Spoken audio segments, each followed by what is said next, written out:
The Arizona sun beat down mercilessly as Garrett Sullivan tracked a buck through sparse woodland near the abandoned silver mine. At 19, he was already one of the best trackers in the territory, preferring the company of mountains to men. Sweat trickled down his temple, but his hand remained steady on his Winchester as he prepared to take his shot. The sharp crack of gunfire echoed from the direction of the mine. Not the methodical pace of hunters, but the frantic exchange of a firefight. The buck bolted, and Garrett instinctively dropped to a crouch.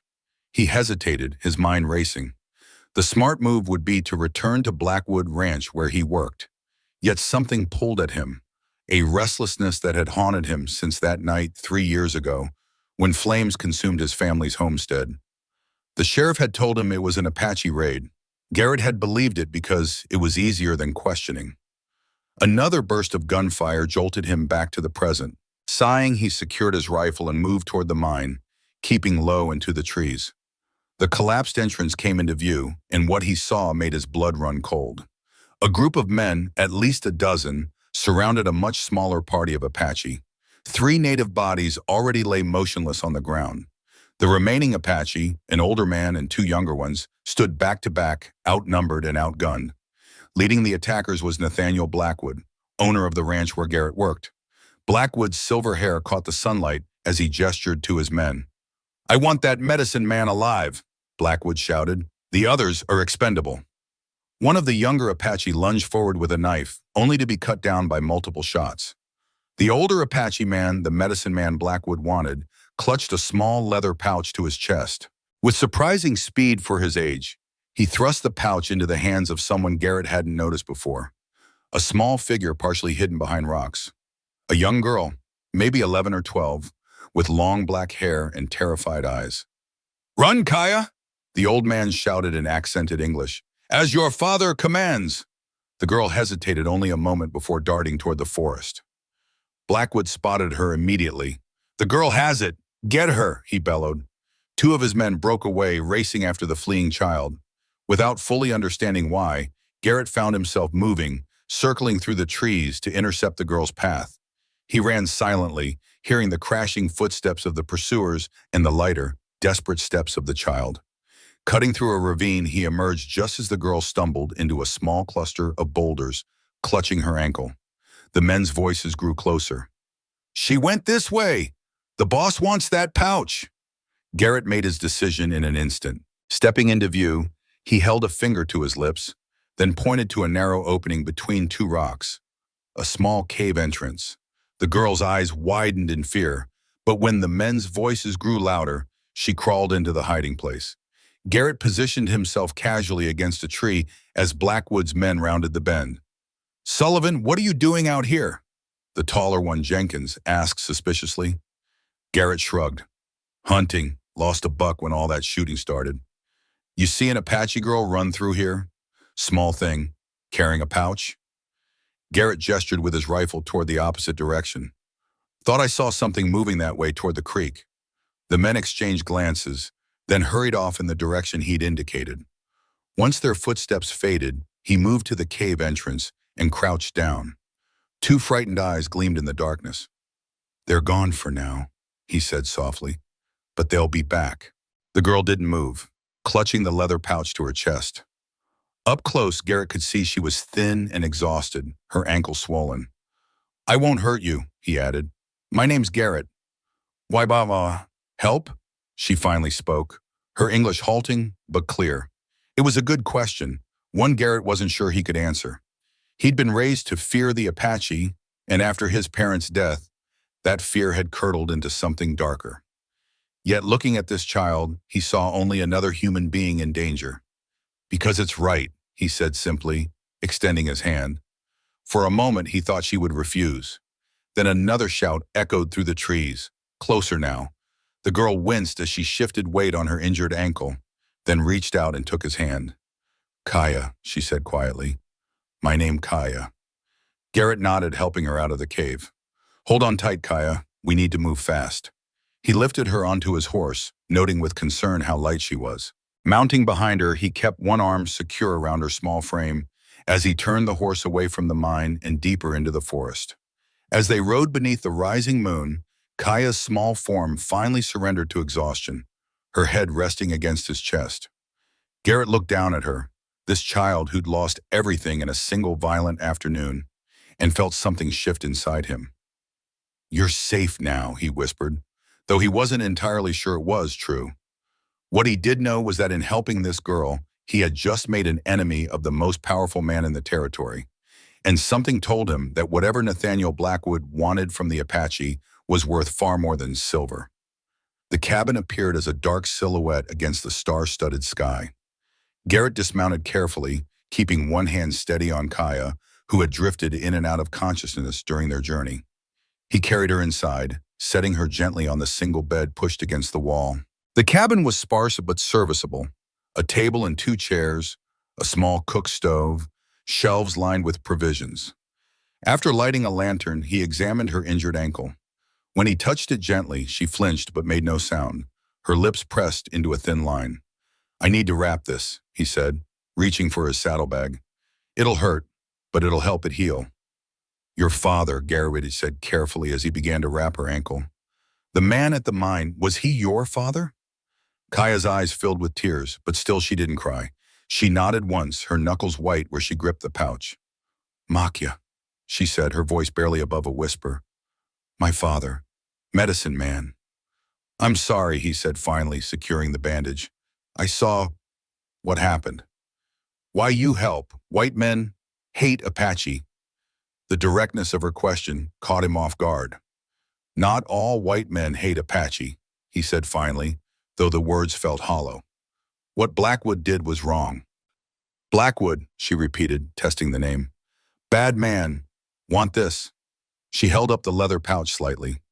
He prepared a simple meal of jerky softened in hot water with dried beans and cornmeal.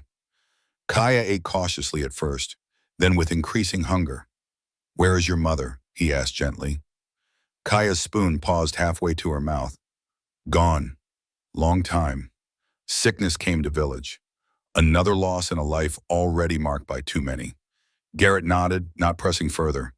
"You sleep," he said, gesturing to the bed. "I'll keep watch." Kaya hesitated, clearly struggling between exhaustion and distrust. Finally, she lay back, the leather pouch still clutched to her chest. Within minutes, her breathing deepened. Garrett settled into a chair by the window, rifle across his knees. His thoughts were interrupted by a soft sound outside. Not the wind, not an animal. Someone was approaching the cabin. Through a crack in the shutters, he caught a glimpse of a figure moving in the moonlight. Not Blackwood's men. They wouldn't have come alone.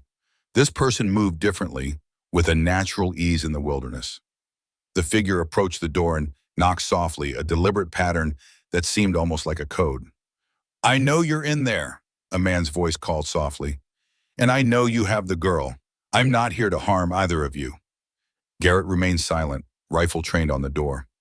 "My name is Samuel Rivers," the voice continued. "I'm a friend to her people.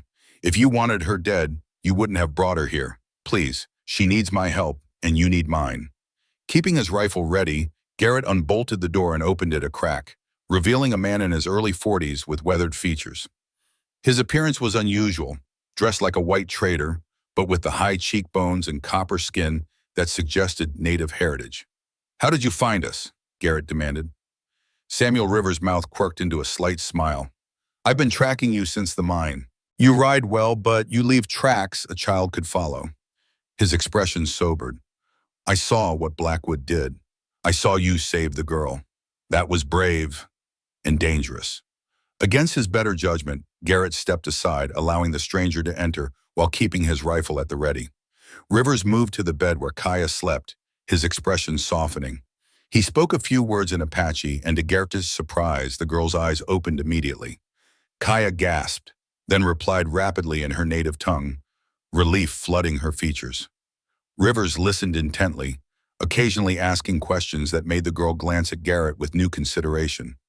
"She says you saved her," Rivers finally said, turning to Garrett, "that you risked yourself to hide her from Blackwood's men." Garrett shrugged uncomfortably. "I did what anyone would do." Rivers gave him a long look. "No, not anyone.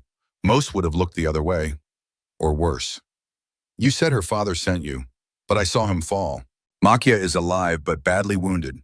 He managed to escape during the chaos and is being tended to by those who escaped the attack. He turned to Kaya, speaking gently. Your father lives, little one, but he is weak and cannot travel. Tears filled Kaya's eyes, but they were tears of relief. She spoke rapidly in Apache, clutching the leather pouch tighter. Yes, you protected it well. Rivers nodded. Your father would be proud. He looked back at Garrett. She has something Blackwood wants desperately. Something he's been searching for years.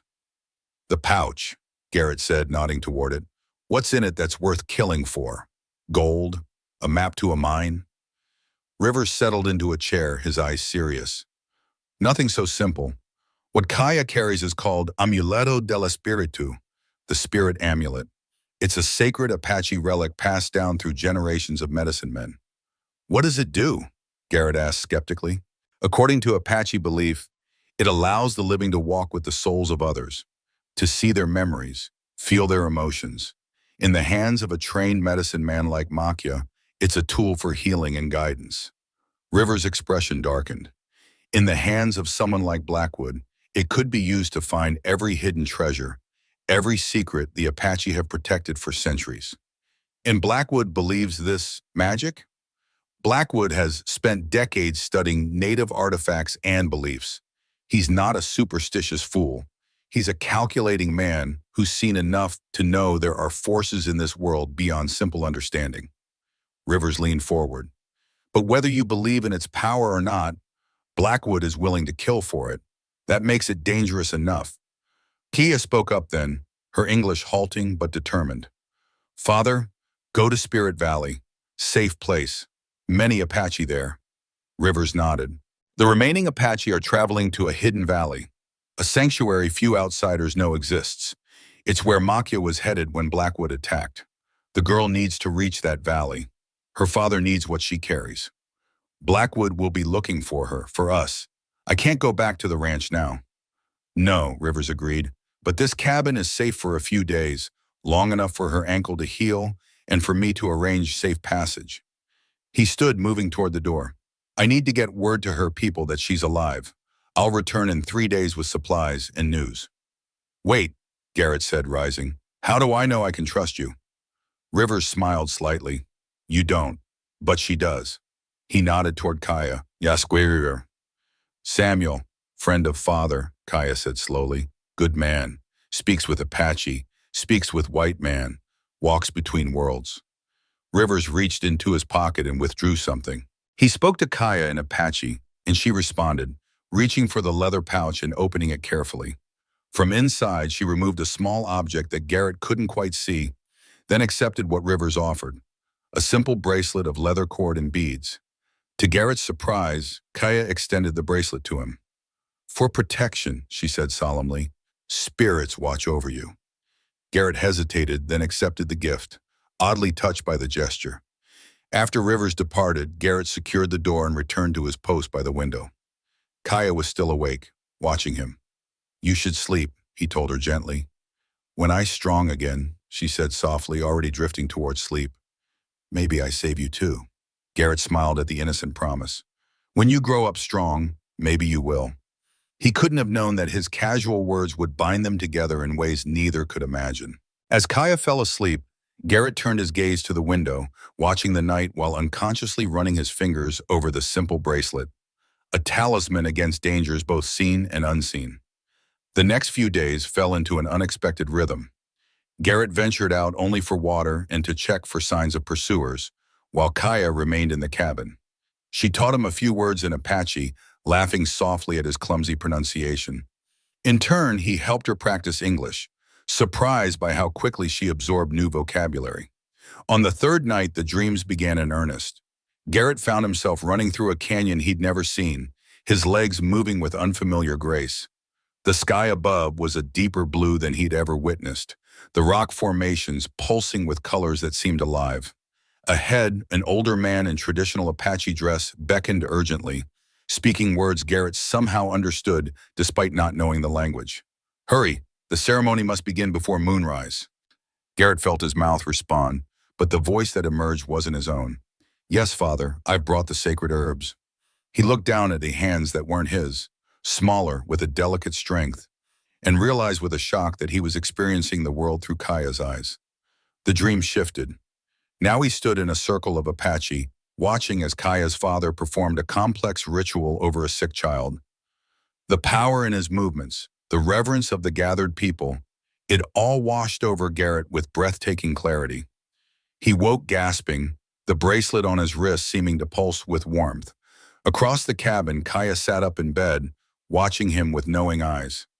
"You see," she said simply, "my life before." "What is this? What did you give me?" "Part of spirit amulet," she explained. "Father makes small piece for me, to remember, to connect. Now you connected too. You're saying this makes me dream your memories?" Kaya nodded. "Not just memories, spirits. Dreams show what we need to see." "Why would you give me this?" he asked. "To understand," she said simply. "White man not know Apache. Only fear, only hate." She touched her heart. Dreams show truth. That night, Garrett kept the bracelet on, torn between skepticism and curiosity. The dream that came wasn't of Apache life or ancient rituals. Instead, he found himself standing in darkness, watching as torch-bearing men approached a small homestead. Their faces were covered, but their intent was clear. With a jolt of recognition, Garrett realized he was witnessing the night his parents died. But something was wrong. These weren't Apache warriors as he'd been told. These men wore the clothes of settlers, spoke English in hushed tones, and leading them was a figure Garrett recognized even in the dim light. Nathaniel Blackwood, younger but unmistakable. "Remember," Dream Blackwood instructed, "Sullivan knows something about the Apache relics. Get him to talk, then make it look like an Indian attack. No loose ends." Garrett watched in helpless horror as the men surrounded his childhood home, as his father confronted them at the door, as his mother hid him in the cellar.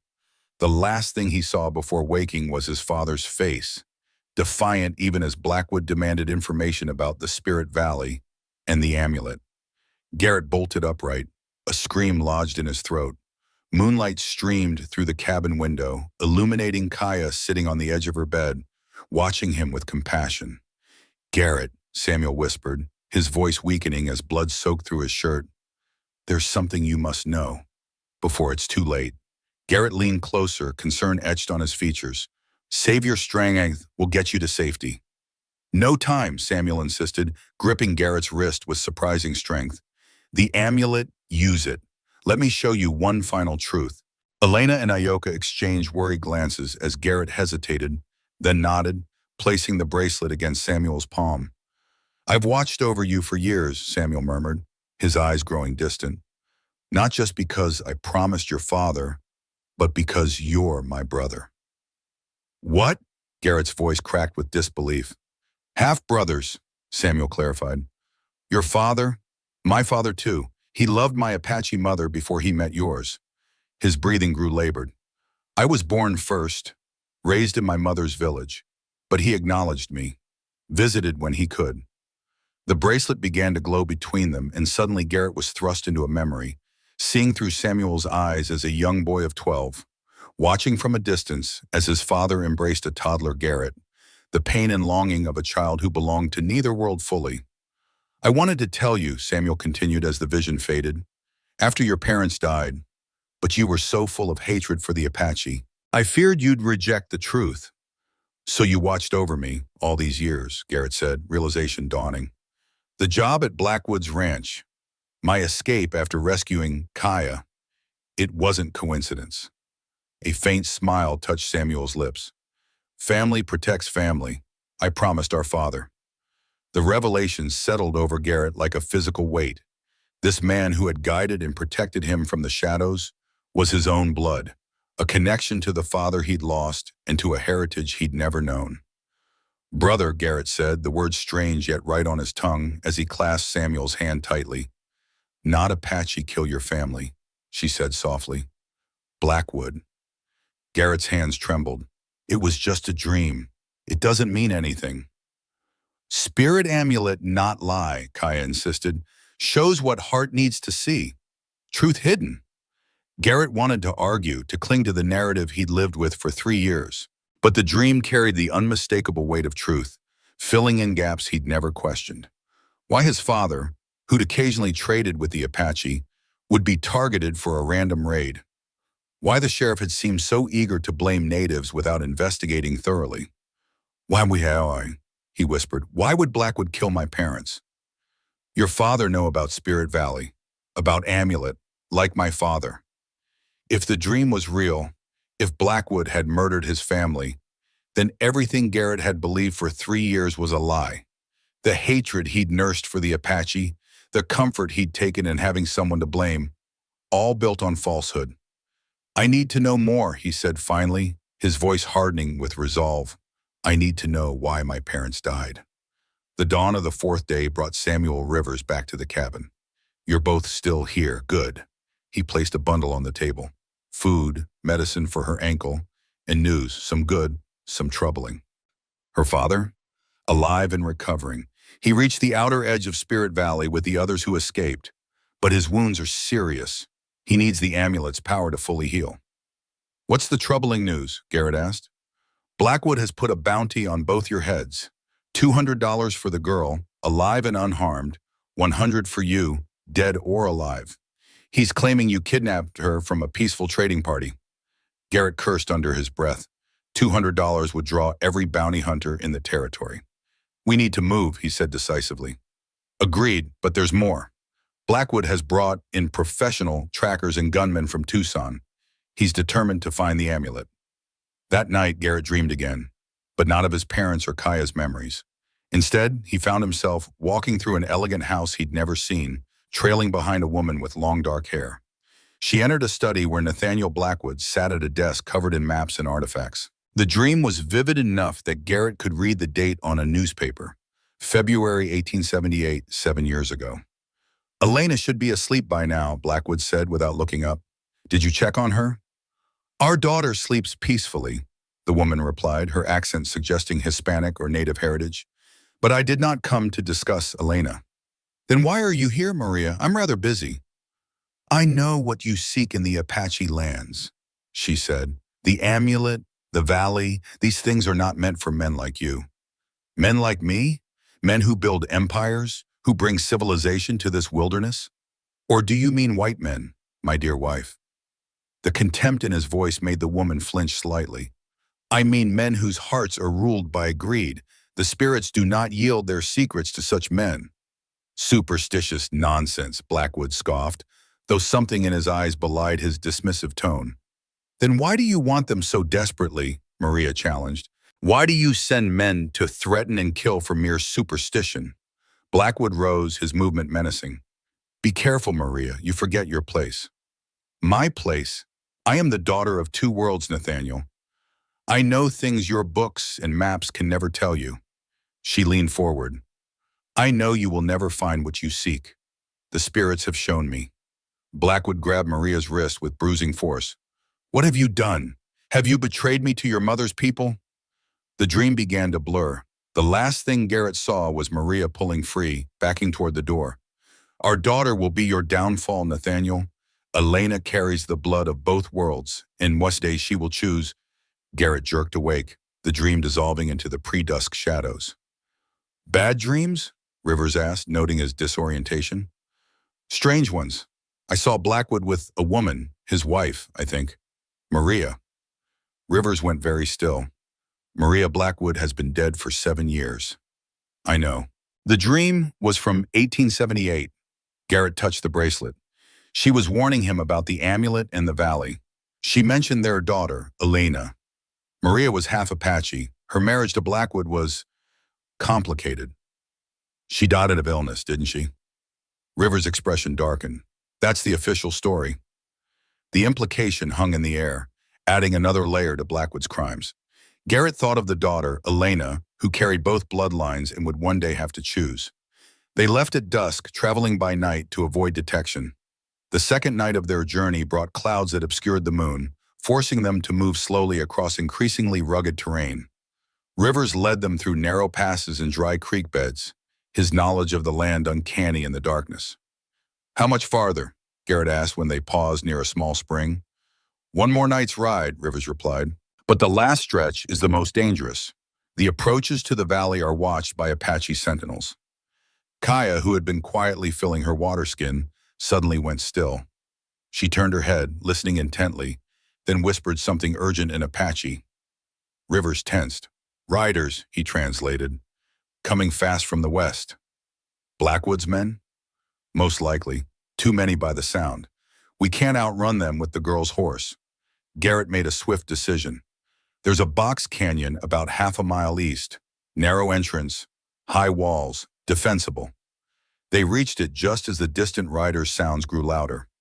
Rivers helped Kaya dismount, leading her to a protected alcove while Garrett positioned their horses farther back. Stay with her, Garrett told Rivers, checking his rifle. I'll watch the entrance. If they find us, I'll hold them as long as I can. Get Kaya to the valley if... He left the sentence unfinished. Kaya gripped his arm, her eyes fierce in the darkness. Together, she insisted, no one left behind. A lantern's glow appeared at the canyon entrance. A lone rider had detached from the main group, investigating the narrow opening. The light swept across the ground, illuminating the fresh tracks their horses had left. Over here, the man called. They went into this canyon. Garrett raised his rifle, hesitating for a fraction of a second. This would be his first time shooting a man. The decision was made for him when a shot rang out from deeper in the canyon. The rider jerked backward, dropping the lantern, which extinguished as it hit the ground. Rivers appeared beside Garrett, pistol still raised. One down, more coming. The narrow entrance became their advantage, forcing Blackwood's men to enter one at a time. Rivers' shots were deadly accurate, while Garrett's improved as the desperate fight continued. 4 men lay wounded or dead before the attackers pulled back.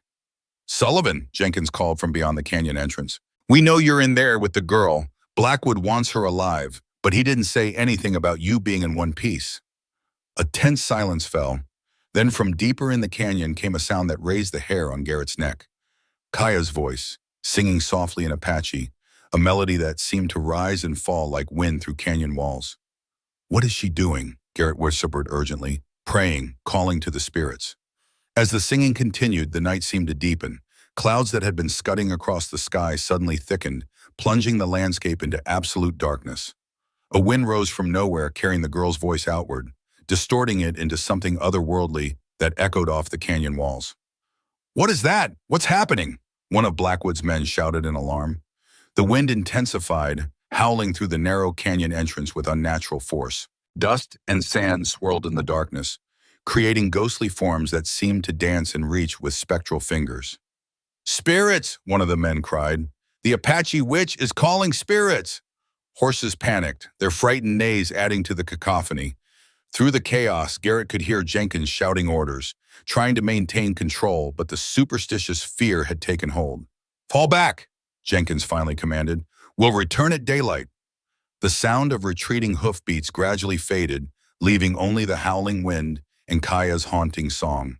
Then, as suddenly as it had begun, the wind died away. The clouds parted, allowing starlight to filter into the canyon once more. Garrett turned to find Kaya standing behind him, her small figure somehow imposing despite her size.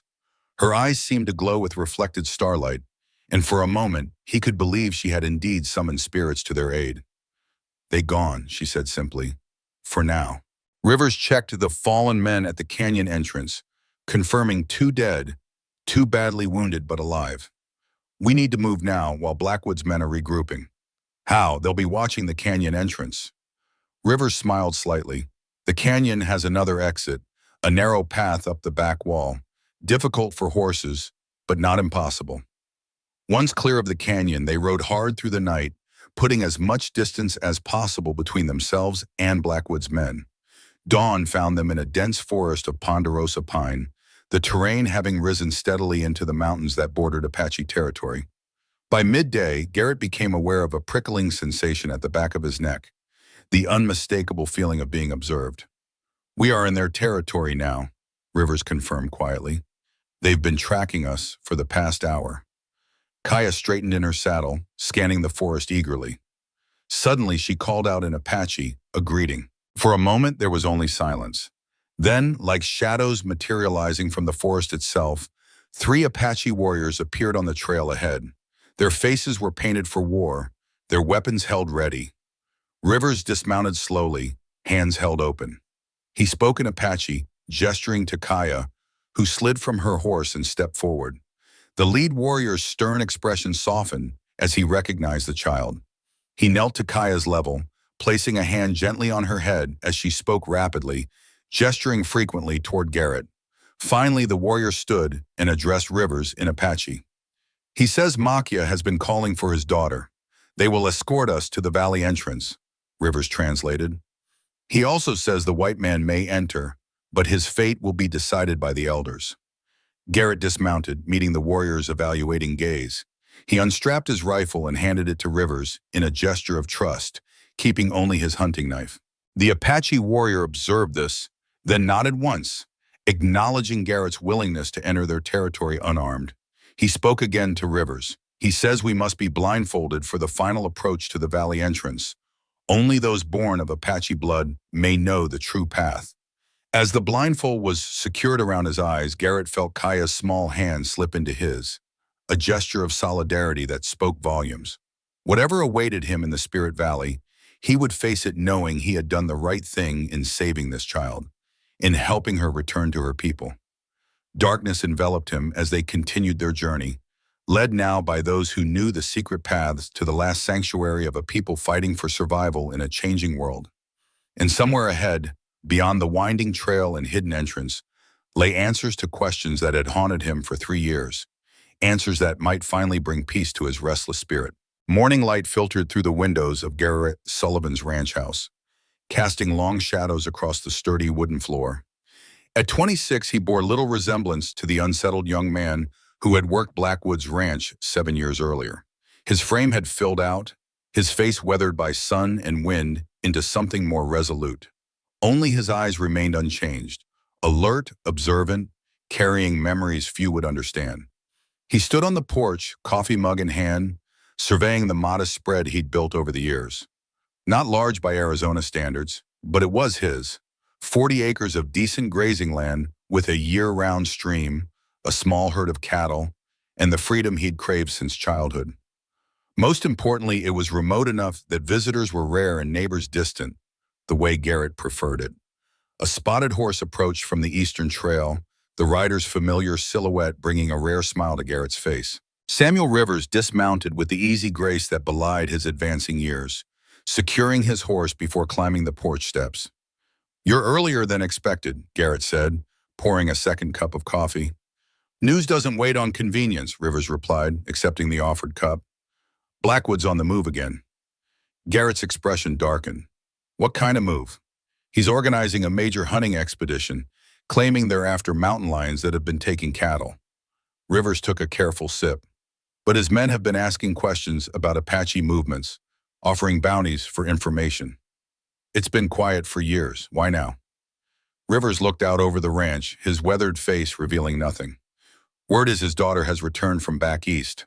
Alina Blackwood completed her education at some fancy women's college in Boston." Garrett nodded slowly. He'd heard talk in town about Blackwood's daughter, though he'd never met her. The name always triggered memories of that dream years ago, of Maria Blackwood's warning about the daughter who would one day have to choose. "You think her return has something to do with it?" "I don't believe in coincidences," Rivers said, "especially where Blackwood is concerned." They fell silent, each man lost in his own thoughts. 7 years had passed since Garrett had helped Kaya reach the Spirit Valley. 7 years since he'd stood before the Apache elders, blindfold removed, and told his story of saving Kaya, of the dreams that revealed Blackwood's treachery, of his own parents' murder at Blackwood's hands. The elders had listened in solemn silence, then conferred among themselves. Their decision had surprised him. Garrett would be allowed to leave the valley, his memory of its location intact, but sworn to secrecy. Makia, recovered enough to speak, had been the deciding voice, arguing that Garrett's spirit had been touched by the amulet, marking him as a friend to the Apache. Before leaving, Garrett had said goodbye to Kaya. The girl had stood tall despite her tears, pressing something into his palm, the bracelet she'd given him, which he'd attempted to return. Keep, she'd insisted. Remember, one day when I'm strong, I find you. He'd smiled at that, believing it a child's promise soon forgotten. Yet sometimes on nights when the moon hung full over the desert, he dreamed of her, no longer memories shared through the amulet, but glimpses of a young woman growing strong and proud among her people. River's voice broke into his thoughts. There's more. Blackwood has hired new men, professionals from back east, men who specialize in tracking, in finding things others can't. He's still looking for the valley, Garrett concluded. After all these years, a man like Blackwood doesn't abandon obsessions. He nurtures them. Rivers set down his empty cup. I've sent word to the Apache to be vigilant, but I thought you should know as well. If Blackwood ever discovered your connection to what happened 7 years ago, the warning hung unfinished in the morning air. Garrett nodded his understanding. He'd been careful these years, avoiding town when possible, keeping to himself. The few who knew him thought him simply a private man with a distaste for company, not unusual in frontier territories where many carried secret pasts. I appreciate the warning, Garrett said finally. Will you stay for breakfast? Rivers shook his head. Best I keep moving. I have deliveries to make in town and eyes to keep on Blackwood's activities. He hesitated. There's one more thing. I had a visitor 3 days ago at my trading post. Someone asking about you. Garrett tensed. Blackwood's men? No, a ghost of a smile crossed Rivers' face. An Apache woman, young, proud, said her name was Ayoka. The air seemed to still around them. Kaya? Garrett breathed, the name feeling strange on his tongue after so many years. Rivers nodded. She goes by Ayoka now, her adult name. She's not the child you remember. What did she want? She didn't say exactly, only that she had business with you. Rivers mounted his horse, settling into the saddle with practiced ease. I told her where to find your ranch. I hope that was the right decision. Garrett stood motionless, absorbing this unexpected development. Yes, he said finally. It was right. Rivers tipped his hat and turned his horse toward the trail. Watch the horizon, Sullivan. Changes are coming. For all of us. Garrett spent the day in a state of distracted anticipation, his mind returning again and again to Kaya, no, Ayoka now, and what could possibly bring her out of the safety of the Spirit Valley. He checked and rechecked his supplies, cleaned the cabin with unusual thoroughness, and found himself frequently scanning the eastern trail. It was nearly sunset when he spotted a lone rider approaching from the direction of the mountains. The figure was smaller than he expected, sitting straight and proud on a pinto horse. As they drew closer, the last rays of sunlight caught the rider's face, and Garrett felt his breath catch. This was not the frightened child he'd rescued. This was a young woman of perhaps 19, with the same dark, intelligent eyes, but set now in a face of striking beauty and quiet confidence. She wore a mix of traditional Apache garments and adapted settler clothing.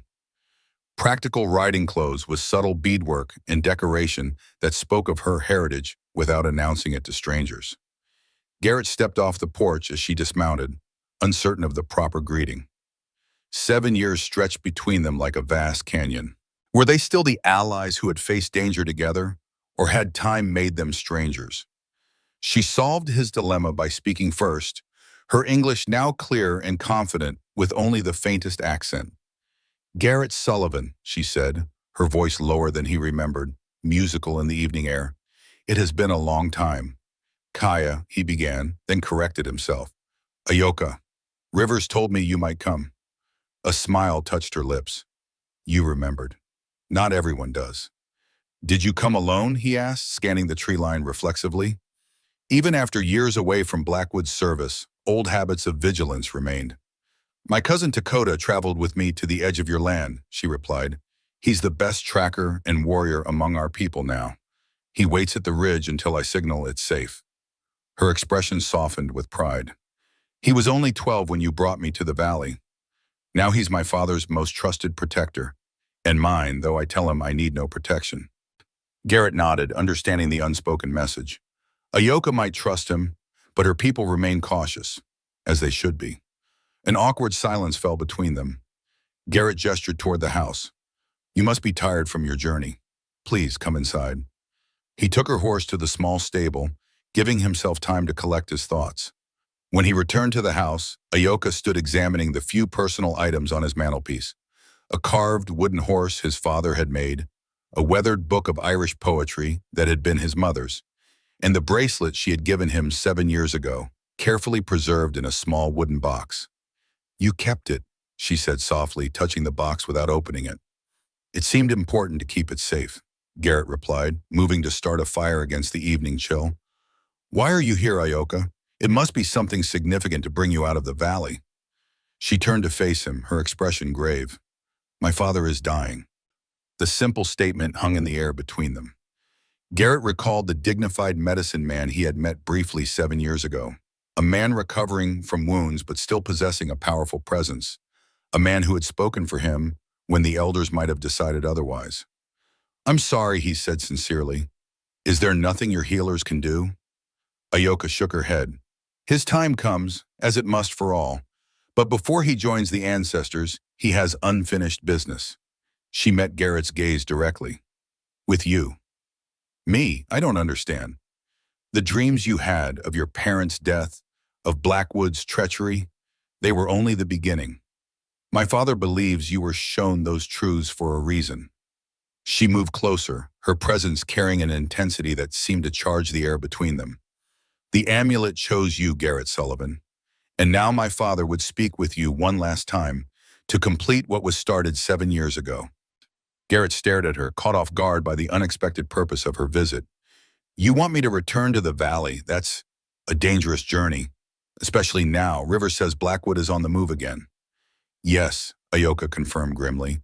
"He has never stopped searching, though his efforts have waxed and waned over the years. Recently, his hunters have come closer to our outer sentinels than ever before." Her eyes flashed with determination. "Which is another reason I have come. We must stop him, once and for all." "How?" Garrett asked. "Blackwood is more powerful than ever. He practically owns the territory now." "Together," Ayoka said simply, "as before." "You saved me once, Garrett Sullivan. I promised one day I would return the favor." A small, fierce smile curved her lips. "I have prepared for this moment for 7 years." Before Garrett could respond, the sound of approaching hooves drew their attention. He moved to the window, tension evident in his posture. Visitors after dark were rare and usually unwelcome. "Are you expecting someone?" Ayoka asked, her hand moving to what Garrett now noticed was a pistol holstered at her hip. "No," he replied, reaching for his own rifle. "Stay back from the windows." The approaching rider came into view, a woman on a fine thoroughbred, dressed in an elegant riding habit that spoke of Eastern wealth rather than frontier practicality. She reined in before the house, looking around with an air of determination at odds with her refined appearance. "Sullivan," she called. "Garrett Sullivan, I need to speak with you." Garrett exchanged a confused glance with Ayoka before stepping onto the porch, rifle lowered but ready. "Who's asking?" The woman dismounted with practiced grace, revealing herself to be perhaps 22, with striking features that combine European refinement with subtler, more exotic elements. Her dark hair was pinned in the latest Eastern fashion, and her bearing suggested education and privilege. "My name is Elena Blackwood," she said, her direct gaze belying any initial impression of delicacy. "And I believe we have matters of grave importance to discuss." Garrett felt as though the ground had shifted beneath his feet. The daughter from his dreams, the child Maria Blackwood had spoken of, now standing before him in flesh and blood. He was suddenly acutely aware of Ayoka behind him and the strange convergence of past and present that this moment represented. "Miss Blackwood," he managed, keeping his voice neutral. "This is an unexpected visit." Elena's eyes moved past him to where Ayoka had appeared in the doorway. A complex series of emotions flickered across her face. Surprise, recognition, and something deeper that Garrett couldn't interpret. "I see I'm interrupting," she said carefully, "but I assure you this cannot wait. It concerns my father, and matters I believe you are already familiar with." The three of them regarded each other in the gathering darkness. Garrett Sullivan, the ranch hand who had defied Blackwood. Ayoka, the Apache woman who carried her people's sacred knowledge. And Elena Blackwood, daughter of their greatest enemy, appearing without warning on a moonlit night. The moment stretched taut with unspoken history and the promise of revelations to come. Then Garrett stepped aside, gesturing toward the door. "You'd better come inside," he said. "It seems we have much to discuss." The atmosphere inside Garrett's cabin crackled with tension as the three unlikely companions settled around the table. Ayoka sat with perfect posture, her dark eyes never leaving Elena Blackwood. For her part, Elena seemed equally fascinated by the Apache woman, studying her with undisguised curiosity. "You're a long way from Blackwood Ranch, Miss Blackwood," Garrett said finally, breaking the silence. "How did you know where to find me?" Elena's attention shifted to him. "Mr. Sullivan, there's very little that happens in this territory that my father doesn't eventually hear about. Your purchase of this land 4 years ago was duly noted, even if he's had more pressing concerns since then. And yet you've come alone, at night, without your father's men," Ayoka observed. "Interesting choice." A ghost of a smile touched Elena's lips. "Perceptive. No, my father doesn't know I'm here. In fact, he would be most displeased to learn of this visit." Garrett leaned forward. "Then why risk it?" Elena took a deep breath, as if steeling herself. "Because I believe my father is a dangerous man who has done terrible things, including murder, in pursuit of Apache secrets." Her gaze was steady, challenging. "And I believe you two know exactly what I'm talking about." The directness of her statement hung in the air. Garrett exchanged a glance with Ayoka, who gave an almost imperceptible nod. "What makes you say that?" he asked carefully. "Let's not play games, Mr. Sullivan. 7 years ago, a young Apache girl disappeared during what my father called a trading dispute. A ranch hand named Garrett Sullivan vanished the same day. My father spent months searching for both, offering substantial rewards." Elena's eyes narrowed. "And now here you both are, together again. That can hardly be coincidence." "You seem well informed for someone who was away at school," Ayoka noted. "I've made it my business to be informed," Elena replied, "especially about my father's obsessions." Garrett studied her, searching for any sign of deception. "What exactly do you want from us, Miss Blackwood?" Elena's composure faltered slightly, revealing a glimpse of vulnerability beneath her confident exterior. "The truth about my father, about my mother." She looked directly at Ayoka. "About the amulet." The word landed like a stone in still water. Ayoka's expression revealed nothing, but Garrett could sense her tension. "What do you know about the amulet?" Ayoka asked, her voice carefully controlled. "Only fragments, whispers, things my father let slip in moments of anger or distraction." Elena's hands tightened on the table's edge. "I know it's connected to my mother somehow, to her people. I know my father has spent decades searching for it and for some hidden valley." Her voice dropped lower. "And I know my mother didn't die of fever as I was told." The last statement hung heavy in the room.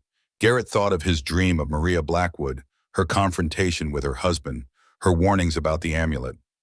"What makes you think that?" he asked. "I found her journal," Elena replied, "hidden in a compartment of her writing desk. She knew my father was planning something terrible." Her voice wavered slightly. "The last entry was dated 3 days before her illness began."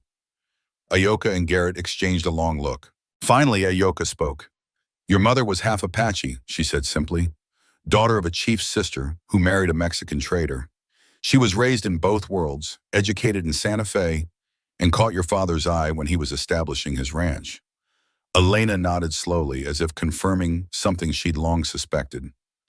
"In her journal, she mentioned relatives among the Apache, people she wanted to introduce me to when I was older." "Blackwood would never have allowed that," Garrett said, "not with his fixation on the amulet in the valley." "The journal mentioned those too," Elena continued. "She wrote that my father was becoming obsessed, that he'd learned of Apache spiritual practices and believed they could lead him to power and wealth beyond imagination."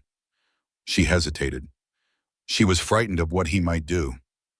"With good reason," Garrett said grimly, memories of his dreams surfacing.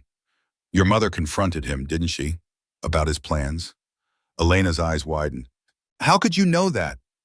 "It's complicated," Garrett replied, glancing at the wooden box containing his bracelet. "But I believe your mother died because she opposed his obsession, because she was trying to protect her people, and you." The color drained from Elena's face, but she maintained her composure. Then it's true. He murdered her. She took a steadying breath, just as I've feared since finding her journal. We don't have proof, Garrett cautioned. Don't we? Elena's voice hardened. Mr. Sullivan, my father has spent 20 years searching for Apache secrets. He's ordered attacks on innocent people. He's spent a fortune hiring mercenaries and treasure hunters. Her eyes flashed. And if I'm not mistaken, he killed your parents too. The blunt statement struck Garrett like a physical blow. How do you know about my parents? I've done my research, Mr. Sullivan. Your parents died in what was reported as an Apache raid, yet there were inconsistencies in the accounts. Your father was known to trade fairly with the Apache, and strangely, your family homestead was attacked just weeks after my father visited to discuss a business proposition. She leaned forward intently. What was that proposition about, I wonder? Your father wanted information, Garrett said, the words coming slowly. About Apache sacred sites, about the amulet. My father refused. As did my mother, Elena said softly, and they both died for it. The three sat in heavy silence, the weight of shared tragedy binding them in unexpected ways. Finally, Ayoka spoke. Why have you come now, Elena Blackwood? Why after all these years? Elena straightened. Because my father is planning something significant. Since my return from Boston, he's become increasingly agitated, spending hours in his study with maps and old journals. He's hired new men, hunters with terrible reputations. Last week, I overheard him say that this time the valley will be found and the amulet will be his. He's launching a full expedition, Garrett concluded, remembering River's warning. Yes, Elena confirmed, and I believe he's closer than ever before. He has a map, something he acquired recently. He keeps it locked in his safe, but I've seen him studying it, marking locations. Ayoka tensed visibly. A map? Impossible. The way to the valley is known only to the Apache. Perhaps not a direct map, Elena clarified, but something that gives clues. Landmarks, perhaps. He seems convinced it will lead him where others have failed. When does this expedition begin? Garrett asked urgently. 3 days from now. He's gathering supplies, weapons. Elena's expression was grave. Whatever he's planning, it's not a simple hunting trip. Ayoka rose suddenly, moving to the window to look out at the night sky. This is what my father foresaw, she said, her voice tight with controlled emotion. Why he sent me to find you, Garrett. The final confrontation approaches. Garrett joined her at the window. We need to warn your people. Yes, and quickly, she turned to face Elena. Will you help us stop your father? Elena's eyes widened slightly at the direct question. I came to warn you, to seek the truth, but to actively work against my own father. He killed your mother, Garrett said quietly, and he'll destroy Ayoka's people to get what he wants. You said your mother wrote of introducing you to your Apache relative, Ayoka added. Those relatives are my people, your people too, by blood. Elena stood, conflict evident in her expression. I need time to think. This is more complicated than I anticipated. We don't have time, Ayoka insisted. 3 days, you said. We must act now. A tense silence fell, then a sound outside, the distant thunder of approaching horses, made all three freeze. Garrett moved quickly to the window, peering out into the darkness. Riders, at least 6, moving fast. My father's men, Elena whispered, face paling. They must have followed me. Get away from the windows, Garrett ordered, reaching for his rifle. Elena, did you tell anyone where you were going? No, I was careful. Her composure cracked slightly. But my father has men watching me since my return. I thought I'd lost them. It doesn't matter now, Ayoka said decisively, checking her pistol. They're here. The riders approached rapidly, surrounding the small ranch house. A voice called out, commanding, arrogant. Sullivan, we know you're in there. Send out Miss Blackwood, and maybe we'll let you live. Garrett recognized the voice. Jenkins, Blackwood's foreman, still doing his master's dirty work 7 years later. Options? He asked tersely, looking at Ayoka. Back door, she replied immediately. Through the stable, if we can reach the horses. They'll have men watching the rear, Garrett countered. Not all sides, Ayoka said with quiet confidence. Trust me. Elena looked between them, fear and determination warring in her expression. This is my fault. I should go out, distract them. No, both Garrett and Ayoka said simultaneously. Your father's men won't hesitate to force the truth from you, Ayoka continued. And once they know what you've told us, the implication hung clearly in the air. Elena nodded her understanding, squaring her shoulders. What do we do? We leave, together. Garrett moved to a cabinet, retrieving extra ammunition. Ayoka, get the horses ready. Elena, gather only what you absolutely need. Outside, Jenkins called again. Sullivan, last chance. Send out Miss Blackwood, or we start shooting. As if to emphasize his point, a shot rang out, shattering one of the front windows. Glass sprayed across the floor as the three ducked for cover. Go, Garrett urged, pushing the women toward the back of the house. I'll hold them off, then follow. Ayoka caught his arm, her grip surprisingly strong. Together, she insisted, echoing her words from the canyon 7 years ago. No one left behind. Their eyes met, and in that moment, Garrett felt the years between them dissolve. They were once again allies facing impossible odds, bound by a connection that transcended ordinary understanding. All right, he conceded, together. As they moved toward the back door, more shots peppered the front of the house. Garrett led them through the kitchen, then paused at the rear door, peering cautiously outside. The stable lay about 30 yards away, a stretch of open ground that would leave them exposed. Wait for my signal, he whispered, then run straight for the stable. Don't stop. Don't look back. Before either woman could respond, Garrett threw open the door and fired 2 quick shots toward the shadows to the left of the yard. A cry of pain confirmed his suspicion that Jenkins had posted men there. The distraction worked. For precious seconds, attention shifted away from the path to the stable. Now, Garrett hissed. The three burst from the house, racing across the open ground. Shouts erupted as they were spotted, followed by the crack of gunfire. Garrett felt the wind of a bullet passing close to his head. Beside him, Elena stumbled, but kept running, her refined Eastern education proving no impediment to survival instincts. They reached the stable just as bullets began to thud into the wooden walls around them. Inside, Ayoka was already moving with practiced efficiency, saddling Garrett's horse and her own pinto. There's no saddle for you, Garrett told Elena, hastily bridling his second horse. You'll have to ride bareback. I'll manage, she replied, surprising him with her determination. Outside, Jenkins was shouting orders, organizing his men to surround the stable. Time was running out. Ayoka finished securing the last saddlebag and swung gracefully onto her pinto. The back wall, she said, nodding toward the rear of the stable. There's a gap in their line there, I can feel it. Garrett had long since stopped questioning Ayoka's uncanny perceptions. Lead the way. They mounted quickly, Garrett helping Elena onto the bare back of his second horse. She adjusted her riding skirt with practical motions that suggested she was more capable than her refined appearance indicated. Ready? Ayoka asked, her eyes gleaming with a fierce light in the dimness of the stable. Ready, Garrett confirmed, cocking his rifle one-handed. Ayoka kicked her horse forward, bursting through the rear stable door with Garrett and Elena close behind. As predicted, there was a gap in the line of Blackwood's men, a stretch of darkness leading toward the eastern hills and the forest beyond. Gunfire erupted again, but they were already at full gallop, the night swallowing them as they raced toward the shelter of the tree line. Behind them, Jenkins bellowed in frustration, ordering his men to mount and pursue. They rode hard for nearly an hour, pushing the horses to their limits, taking advantage of Garrett's knowledge of the local terrain and Ayoka's uncanny ability to find paths in the darkness. Only when they reached a sheltered canyon, hidden from casual observation and accessible by only a narrow, winding trail, did they finally slow.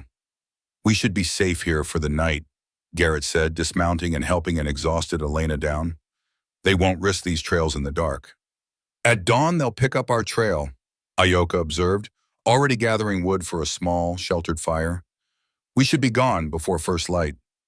Elena sank down on a boulder, the events of the night clearly taking their toll. Where will we go? Ayoka and Garrett exchanged a look laden with unspoken communication. Finally, Ayoka spoke. To the Spirit Valley, to my father. It's our only hope of stopping Blackwood now. But the valley is secret, Elena objected. Would your people allow me, a Blackwood, to enter? You are also of Apache blood, Ayoka reminded her, and you've proven your intentions by warning us, by fleeing with us. She studied Elena thoughtfully. Besides, I believe this is what my father foresaw, why he sent me to find Garrett now, after all these years. What do you mean? Garrett asked, setting kindling for the fire. Ayoka's expression turned inward, as if listening to distant voices. Your father, Ayoka replied gently. He has had visions of three souls bound by blood and betrayal, of choices that will determine the fate of many. Her gaze moved between Garrett and Elena. I believe we are those souls, the bridge between worlds, the keeper of ancient wisdom, and the daughter of two bloodlines. The fire caught, sending flickering light across their faces. In that moment, they were no longer strangers brought together by circumstance, but three lives woven into a pattern larger than themselves. A young man who had lost everything, an Apache woman carrying her people's legacy, and a daughter caught between worlds. What happens when we reach the valley? Elena asked quietly. First, we must reach it, Ayoka replied. The journey is dangerous even in the best circumstances. With Blackwood's men hunting us, she left the thought unfinished. We'll need help, Garrett said, thinking aloud. Rivers, too risky, Ayoka cut in. Blackwood will have men watching him now. She paused, her expression thoughtful. But there is another who could aid us. Dakota, my cousin. He followed at a distance when I came to find you. Well, say warrior you mentioned, Garrett recalled. You trust him that much? With my life, Ayoka confirmed. He's grown into a formidable fighter, but more than that, he understands the importance of building bridges between our worlds. My father has been teaching him the old ways, but Dakota also learned English and studied the white man's tactics. He believes, as I do, that survival means adaptation. How do we contact him? Elena asked, surprising them with her interest. Ayoka's gaze moved to Elena with careful assessment. He watches from the eastern ridge. I can signal him after nightfall. Later that night, when Dakota silently entered their camp, Garrett was struck by the young warrior's commanding presence. Tall and powerfully built, with traditional paint marks on his face that couldn't hide his youth, perhaps 21 or 22.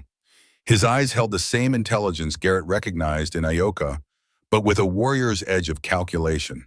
Dakota acknowledged Garrett with a respectful nod, clearly having heard stories of the white man who had saved his cousin years ago. But when his gaze fell on Elena, something changed in his expression. Surprise followed by an intense curiosity. She has her mother's eyes, he said quietly in English, speaking to Ayoka but watching Elena. Maria visited our people when we were children, I remember. Elena straightened under his scrutiny. You knew my mother? I was very young, Dakota replied, but she was kind to me when others were suspicious of my questions about the world beyond the valley. A hint of smile touched his serious face. She said curiosity was a gift, not a danger. The connection between them, Elena, daughter of their enemy but also of Apache blood, and Dakota, warrior bound by tradition yet curious about the broader world, added an unexpected layer to their alliance as they planned their journey to the valley. Then we're on our own, Elena concluded, a hint of fear in her voice. Not entirely, Ayoka said with quiet confidence.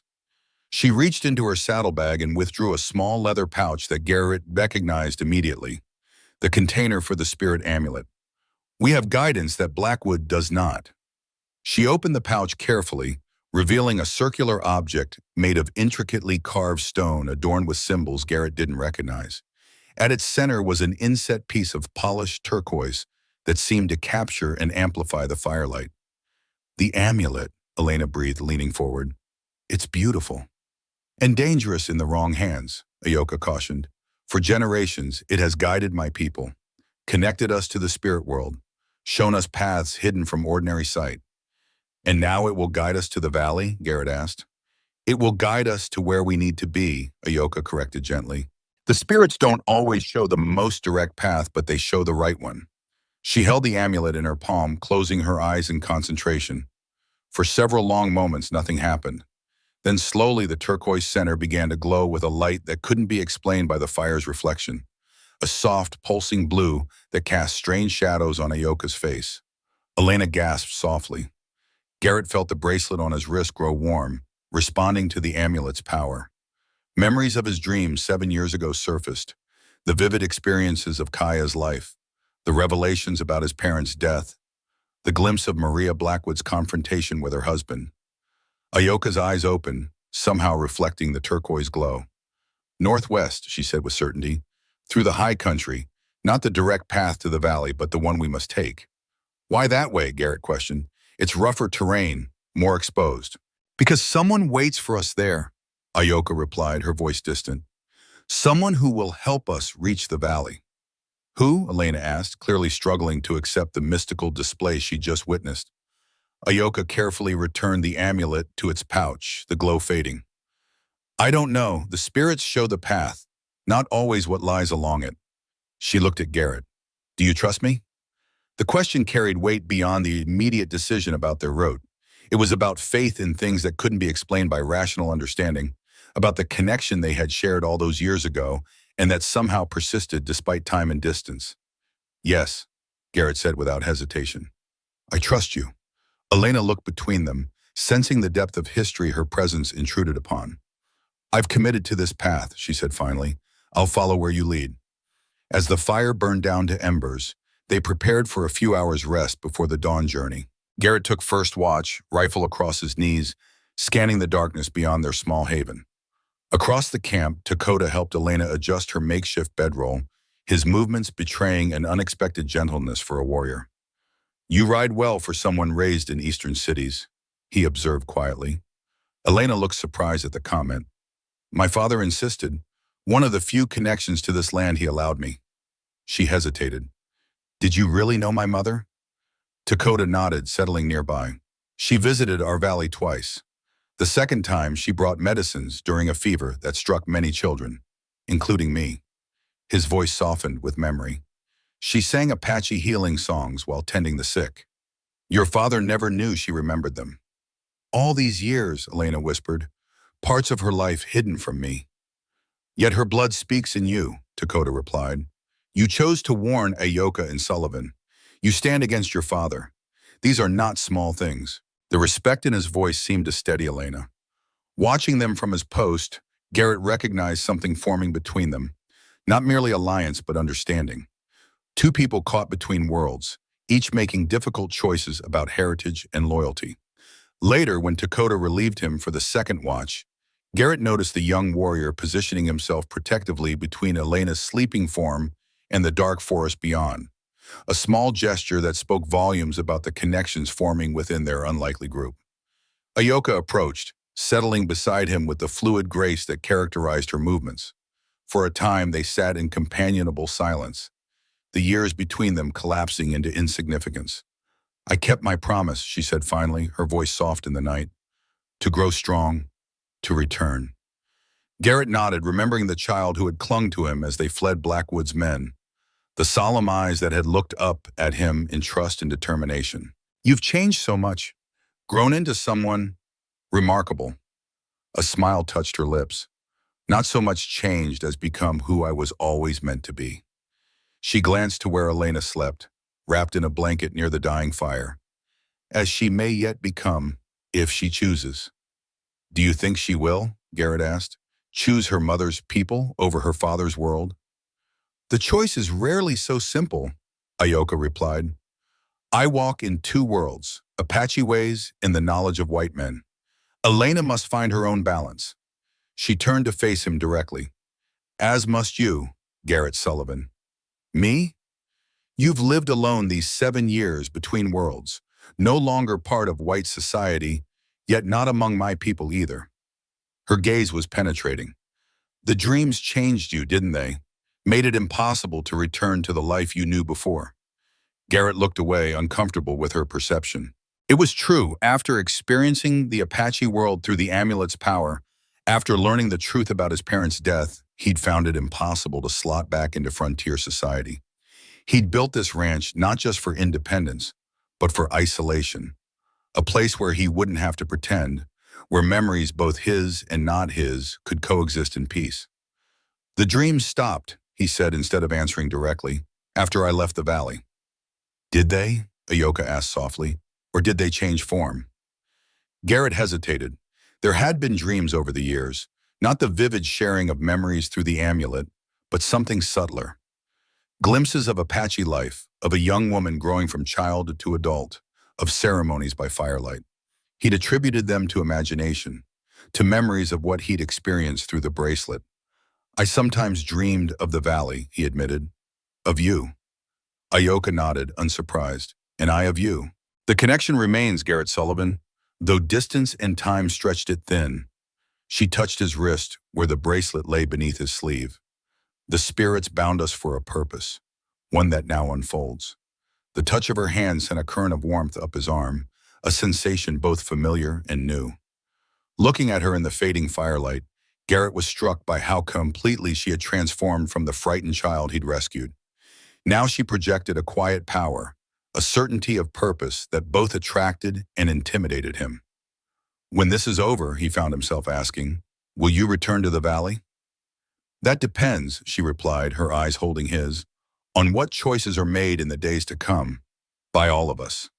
The weight of unspoken possibilities hung between them, futures that could branch in many directions depending on the outcome of their dangerous journey. For 7 years, Garrett had lived day to day, not allowing himself to imagine a future beyond the isolation of his ranch. Now with Ayoka's return, with the revelation of Elena Blackwood's heritage, with the looming confrontation against Nathaniel Blackwood, those carefully maintained boundaries were crumbling. You should rest, Ayoka said, breaking the moment. I'll keep watch. We have a long journey tomorrow. As Garrett settled near the fire, he found his gaze drawn to the two women who had so unexpectedly entered his life. Ayoka, the embodiment of his connection to a world of spirit and mystery, and Elena, the daughter of his enemy, yet possibly an ally in the struggle to come. In the dying light of the fire, with the vast Arizona sky spreading its blanket of stars above them, Garrett Sullivan felt the currents of destiny shifting around him. Whatever came next would irrevocably change all their lives, and perhaps determine the fate of the Apache sanctuary he had glimpsed only briefly 7 years ago. The Spirit Valley awaited, and somehow Garrett knew it had been waiting for this moment all along. They broke camp before dawn, erasing all signs of their presence with practiced efficiency. Ayoka led them northwest as the amulet had indicated, guiding them up into increasingly rugged terrain where pine forest gave way to rocky outcroppings and narrow passes. Elena had proven herself a capable rider despite her eastern upbringing, adapting to the bareback mount with determination if not comfort. She'd torn her elaborate riding skirt to allow easier movement, discarded her fashionable boots for a pair of Garrett's old moccasins, and secured her long hair in a simple braid, transformations that emphasized the native features she'd inherited from her mother. How much farther to the valley, she asked during a brief rest, massaging her sore legs. 2 days' ride, Ayoka replied, scanning the horizon. If we can maintain this pace, if not, the unspoken concern hung in the air. Behind them, Blackwood's men would be tracking their trail, and unlike 7 years ago, they now had professional trackers to aid the pursuit. We're making good time, Garrett offered, passing a water skin to Elena. And this terrain works to our advantage. Fewer tracks, more places to disappear. Ayoka's expression remained troubled. It's not just Blackwood's men I'm concerned about. My father's condition worsens daily. We must reach the valley while he still has strength to complete what must be done. What exactly does he intend? Garrett asked, the question that had been nagging at him since Ayoka's arrival. You spoke of unfinished business with me, but you haven't explained what that means. Ayoka turned to face him fully, her expression solemn. 7 years ago, the amulet showed you certain truths about your parents, about Blackwood, about our people's connection. But those were only fragments of a larger pattern. She glanced at Elena, a pattern that now includes all three of us. My father believes the amulet itself chose you, Garrett, that your spirit is somehow necessary for what is to come. She hesitated. He believes you may be the key to protecting the valley from Blackwood once and for all. Me? I'm just a ranch hand. No, Ayoka interrupted firmly. You are the man who defied Nathaniel Blackwood to save an Apache child. The man whose spirit walked with mine through the amulet's power. The man who has lived between worlds, belonging to neither yet connected to both. Her eyes held his. You are exactly who and what you need to be for this moment. Elena watched this exchange with keen interest. And what about me? Where do I fit in this pattern? Ayoka studied her thoughtfully. You are Maria's daughter. Apache blood flows in your veins, yet you were raised in Blackwood's world. You stand at a crossroads of choice, as your mother once did. Her voice softened. Perhaps you are meant to complete what she began. The weight of their words settled over the group as they mounted and continued their journey. They rode in watchful silence, each lost in private thoughts as the sun climbed higher in the sky. By midday, they had reached a high ridge overlooking a vast expanse of wilderness. Garrett reined in his horse, something catching his eye in the distance. Smoke, he said, pointing to a thin gray line rising from a valley perhaps 3 miles ahead. A campfire. Ayoka studied the smoke, then consulted the amulet briefly. That's where we need to go, she confirmed. It could be a trap, Garrett cautioned. Blackwood's men could have circled ahead. No, Ayoka said with quiet certainty. This is who the spirits meant us to find. I can feel it. They approached the valley cautiously nonetheless, using the forest cover to mask their approach. As they drew closer, Garrett held up a hand, signaling a halt. Let me scout ahead, he whispered. If it is a trap, better one of us is caught than all three. Before either woman could object, he dismounted and moved silently through the underbrush, years of hunting experience making his progress nearly soundless. He approached the clearing where the smoke originated, staying low and watchful. What he saw made him freeze in momentary disbelief. A single figure sat beside a small fire, calmly drinking coffee from a tin cup. The man was in his 60s, with gray-streaked hair tied back in a simple queue, wearing the practical clothes of a frontier doctor or teacher rather than a hunter or tracker. He appeared completely at ease, as if expecting company. Most surprising of all, Garrett recognized him. You might as well come out, Mr. Sullivan, the man called without looking up from his coffee. I've been waiting for you. Garrett stood slowly, hand hovering near his pistol. Dr. Patterson? The older man smiled, finally looking up.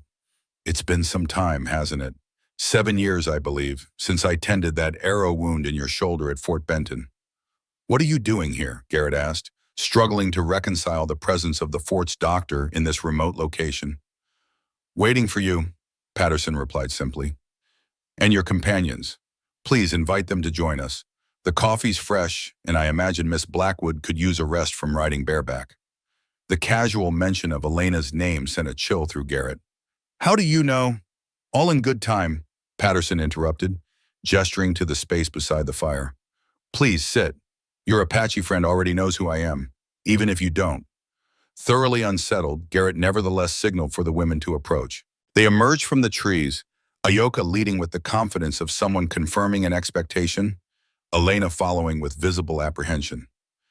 Dr. Christopher Patterson, Ayoka said by way of greeting. My father spoke of you. The doctor inclined his head respectfully. Makia is a wise man. I'm honored he remembers me. He turned to Elena, who was regarding him with wary curiosity. Miss Blackwood, you look remarkably like your mother. Elena tensed. You knew my mother? Indeed. Maria Vasquez was my patient before she became Maria Blackwood. Patterson poured coffee into 3 additional cups, gesturing for them to sit. I delivered you, in fact, though your father is unlikely to have mentioned that detail. The 3 travelers exchanged glances, then settled cautiously around the fire. Garrett kept his hand near his weapon, still uncertain about this unexpected encounter. How did you know we'd be here? He asked bluntly. Patterson smiled faintly. The same way I knew to wait at Fort Benton 7 years ago, when a young ranch hand with an Apache arrow in his shoulder might need discreet medical attention. The same way I've known many things over the years. He nodded toward Ayoka's saddlebag, where the amulet was stored. We have a mutual acquaintance, you might say. You've used the amulet? Ayoka asked, surprise evident in her tone. Not directly, no, but I've communed with it through individuals like your father. I've walked the spaces between worlds in my dreams. Patterson's eyes took on a distant quality. I've spent my life studying the connections between Apache medicine and what we call modern medical science. Both are paths to healing, just through different landscapes. That still doesn't explain why you're here, Garrett pressed. Patterson set down his cup. I'm here because Nathaniel Blackwood must be stopped. Because the Spirit Valley must be protected. Because the three of you need a guide who can move between worlds. His expression grew grave. And because Makia is dying and before he joins the ancestors, certain knowledge must be passed on. To who? Elena asked. Patterson looked at each of them in turn, his gaze settling finally on Garrett. To all of you, in different ways, but especially to you, Mr. Sullivan. Me? Why me? Because 7 years ago you made a choice that altered the course of many lives. You saved a child when others would have looked away. You faced truths that challenged everything you believed. Patterson leaned forward, and because the amulet recognized something in your spirit, a capacity to bridge worlds, to see beyond the veil of ordinary perception. Garrett shifted uncomfortably under the intensity of the doctor's gaze. I'm no mystic. I just did what seemed right at the time. Sometimes the most profound spiritual journeys begin with the simplest moral choices, Patterson replied. The amulet doesn't choose based on mystical potential or Apache bloodlines. It responds to the quality of one's spirit. He smiled slightly. Why do you think it worked so powerfully with you, showing you visions and memories that transformed your understanding? Before Garrett could respond, Ayoka spoke up. Dr. Patterson, we're being pursued. Blackwood's men. I know, he interrupted gently, which is why we shouldn't linger here. There's a path ahead, one that Blackwood's trackers won't easily follow. It will lead us to the valley's western approach by tomorrow evening. How do we know we can trust you? Elena asked, speaking the doubt Garrett himself felt. Patterson turned to her, his expression softening. A fair question, Miss Blackwood. Trust must be earned, especially for someone raised by Nathaniel Blackwood. He reached into his pocket and withdrew a small object, offering it to her. Perhaps this might help. Elena took the object, a delicate silver locket on a chain. Her hand trembled slightly as she opened it, revealing a miniature portrait inside. This is my mother, she whispered, as a young woman. She gave it to me for safekeeping shortly before her death, Patterson explained, along with a message. Tell my daughter when the time comes that the path between worlds remains open for those with eyes to see. Elena's fingers closed around the locket, her expression a complex mixture of grief and wonder. She knew. She knew what would happen to her. Maria was gifted with foresight like many of her mother's people, Patterson confirmed gently. She saw shadows of what might come, though not the full picture. He glanced at Ayoka. Much like your father's visions, glimpses through a veil, not complete revelations. Garrett watched this exchange with growing acceptance. However improbable Patterson's appearance might seem, the doctor's knowledge and the reaction of both women suggested he was indeed who he claimed to be. How soon can we leave? He asked, making his decision. Patterson smiled, recognizing the implicit acceptance of his guidance. Immediately, Blackwood's men are currently following a false trail I laid yesterday, but that diversion won't hold them for long. They quickly doused the fire and mounted, with Patterson riding a sturdy mountain pony that had been grazing nearby. The doctor led them confidently through a series of switchbacks and narrow passes that seemed to vanish behind them as they passed, as if the landscape itself were rearranging to cover their trail. As they rode, Patterson shared information that filled crucial gaps in their understanding. How Blackwood had first learned of the amulet from Spanish records he'd purchased in Santa Fe. How he deliberately courted and married Maria once he discovered her Apache heritage. How his obsession had grown over decades from scholarly interest to monomania. The amulet itself isn't the true prize for Blackwood, Patterson explained as they navigated a particularly treacherous mountain path. It's merely the key. What he truly seeks is the heart of the valley, the sacred pool at its center, where the boundary between worlds is thinnest. The Spirit Lake, Ayoka murmured, where the ancestors can be heard by those with open hearts. Precisely, Patterson confirmed. Blackwood believes that whoever controls the lake controls access to knowledge beyond ordinary understanding. Secrets of the earth, hidden treasures, perhaps even insights into the future itself. And does it truly offer such things? Elena asked, clearly struggling with the mystical concepts being discussed. The lake offers wisdom to those prepared to receive it, Patterson replied carefully. But not in the way Blackwood imagines. The voices of the ancestors don't reveal gold mines or winning cards at poker. They offer guidance, healing, connection to something greater than oneself. He shook his head. Blackwood's desire to possess and exploit such a sacred place is a fundamental misunderstanding of its nature. They rode until dusk, making camp in a protected hollow that seemed almost perfectly designed for concealment. As they settled around a small fire, Patterson turned to Ayoka. "May I see the amulet? It's been many years since I was in its presence." After a moment's hesitation, Ayoka withdrew the leather pouch and carefully removed the amulet, holding it in her open palm so the firelight played across its surface. The turquoise center seemed to pulse subtly, as if responding to the gathered company. Patterson didn't touch it, merely studying it with respectful appreciation. "Beautiful," he murmured, "and unchanged, despite all it has witnessed." Garrett found himself drawn to the amulet as well, the bracelet on his wrist warming in response to its proximity. Without thinking, he extended his hand toward it. "May I?" he asked Ayoka. Her eyes widened slightly in surprise. The amulet was rarely handled by non-Apache, but after a moment she nodded, carefully transferring it to his palm. The moment his skin made contact with the ancient stone, Garrett felt a jolt of connection unlike anything he'd experienced before. Not the gradual drift into dream memories that the bracelet had facilitated, but an immediate, overwhelming sense of presence, as if countless consciousnesses suddenly became aware of him, observing with benevolent interest. The turquoise center flared with blue light, casting eerie shadows across the camp. Garrett gasped, nearly dropping the amulet as visions flashed through his mind too quickly to grasp. Fragments of past and future, faces known and unknown, landscapes both familiar and strange. One image lingered longer than the others. Makya, Ayoka's father, lying beside a shimmering pool, his face gaunt but his eyes bright with purpose, looking directly at Garrett as if across time and space. "He's waiting for us," Garrett whispered, the words emerging unbidden. "At the Spirit Lake," he says, "time grows short." Ayoka reached out, gently taking the amulet from Garrett's trembling hand. "You saw my father?" Garrett nodded, struggling to process what had just happened. "He looked directly at me, as if he knew I would see him." "He did know," Patterson said quietly. "Makya has been preparing for this moment for many years. The connection between you and the amulet is no accident, Mr. Sullivan." Elena had watched the entire exchange with wide eyes, her skepticism visibly warring with what she had just witnessed. Is this what my mother experienced? This connection to something beyond ordinary perception?" "In her own way, yes," Patterson confirmed. Maria was gifted with dreams that showed her glimpses of possible futures.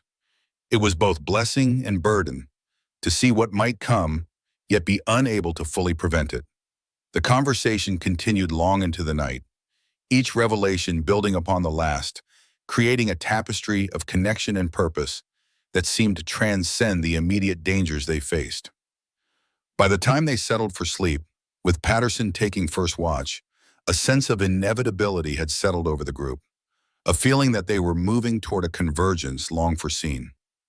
As Garrett drifted toward sleep, the bracelet warm against his wrist, he found himself wondering what awaited them in the Spirit Valley, what final purpose Makya had envisioned for him, and whether, when all was said and done, he would return to a solitary existence or find himself transformed yet again by forces beyond his understanding. As they made camp that evening, Garrett found himself drawn to a solitary spot overlooking the valley below. The weight of Samuel's revelation and his loss pressed heavily on his chest. His brother, a connection to his father he never knew existed, gone almost as soon as he'd discovered it. Ayoka approached quietly, respecting his grief with her silence before finally speaking. "He carried you in his heart always," she said, "even when you didn't know him as brother." "All those years," Garrett replied, voice rough with emotion. "He was there, guiding me, protecting me from the shadows, and I never knew." He looked down at the bracelet, still warm against his wrist. "He could have told me sooner." "Would you have been ready to hear it?" Ayoka asked gently. "To accept your father loved an Apache woman? That your blood is connected to the people you were taught to hate?" The question struck home. Garrett remembered his younger self, bitter and angry, blaming the Apache for his parents' death. "No," he admitted, "I wouldn't have been ready." "Samuel knew this. He waited, watching you grow, change. He saw your heart open when you saved me." She placed her hand over his. "Now his spirit joins our father's, but the connection remains. The blood you share flows in your veins still. In that moment of stillness, Garrett felt something shift within, the final piece of a puzzle falling into place. His connection to the Apache world wasn't just through Ayoka or the amulet's magic, but through his own bloodline. The boundary crosser indeed, with one foot in each world by birth as well as by choice. I have a family I never knew, he said quietly, and lost it before I could truly find it. Not lost, Ayoka corrected softly. Changed, transformed. Samuel lives on in you, in the path you now walk. This is the way of spirits. Nothing truly ends, it only changes form. The last thing he saw before sleep claimed him was Ayoka's face in the dying firelight, watching him with an expression that mingled hope, concern, and something deeper that he wasn't yet ready to name. Dawn broke over the mountains in veils of amber and gold, finding the four travelers already on the move. Patterson led them along paths that seemed to materialize only as they approached. Narrow trails winding through rock formations, hidden passes between towering cliffs, shallow streams that concealed their tracks. We're close now, the doctor announced as they crested a ridge shortly after midday. The western approach to the valley lies just beyond that formation. He pointed to a distinctive stone arch in the distance, its weathered contours resembling a sleeping bear. Garrett studied the landscape, his tracker's instincts alert for any sign of pursuit. How long since you have been to the valley? 3 years, Patterson replied. I was summoned when Makya first fell ill. His recovery then was remarkable, but age and his responsibilities as guardian have taken their toll.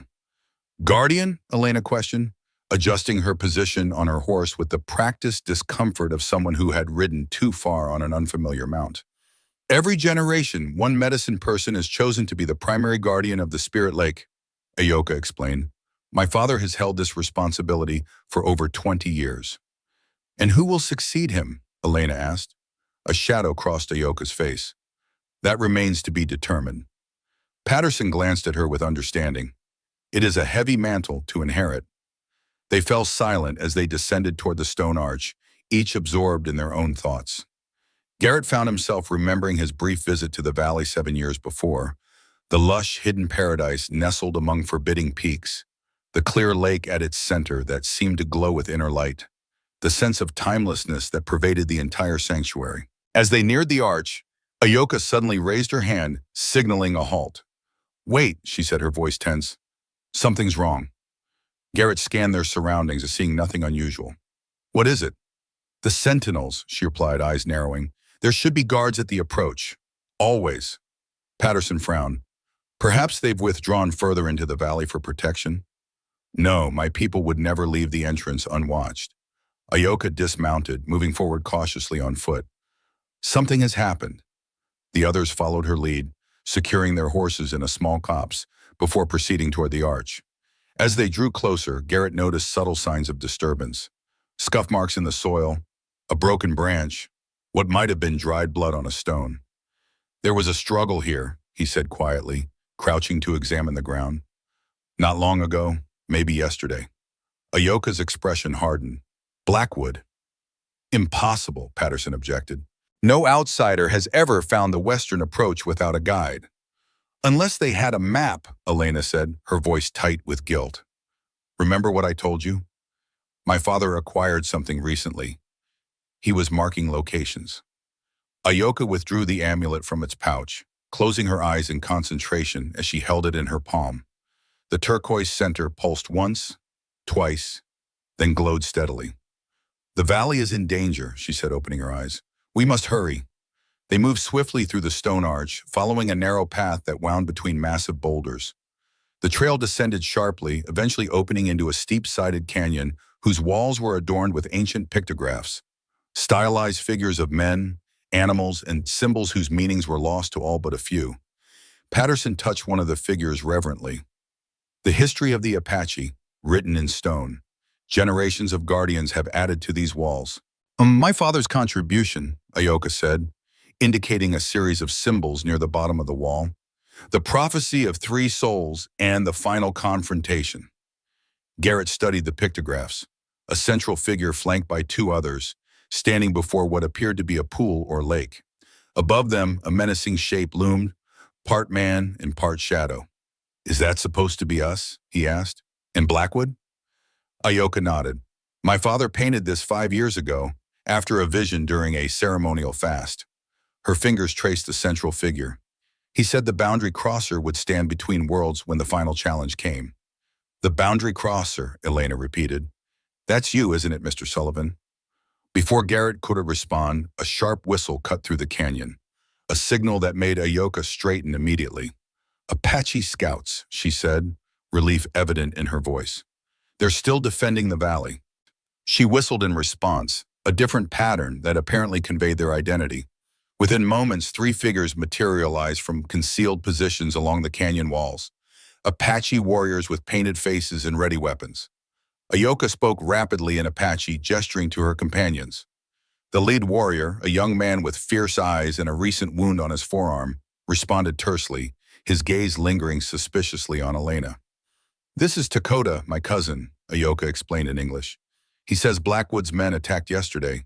Several of our people were wounded, but they held the main entrance to the valley. The attackers withdrew but are camped nearby, apparently waiting for reinforcements." "Blackwood himself?" Garrett asked. Ayoka translated the question, listened to Dakota's response, then shook her head. "No, just his men, but they are well armed and determined." Patterson stepped forward, addressing Dakota directly and halting Apache. Whatever he said caused the young warrior's eyes to widen in recognition. He responded with evident respect, inclining his head slightly. "What did you tell him?" Garrett asked. "That I was present at his birth," Patterson replied simply, "and that we've come in response to Makia's summons." Dakota issued commands to the other warriors, then gestured for the group to follow him.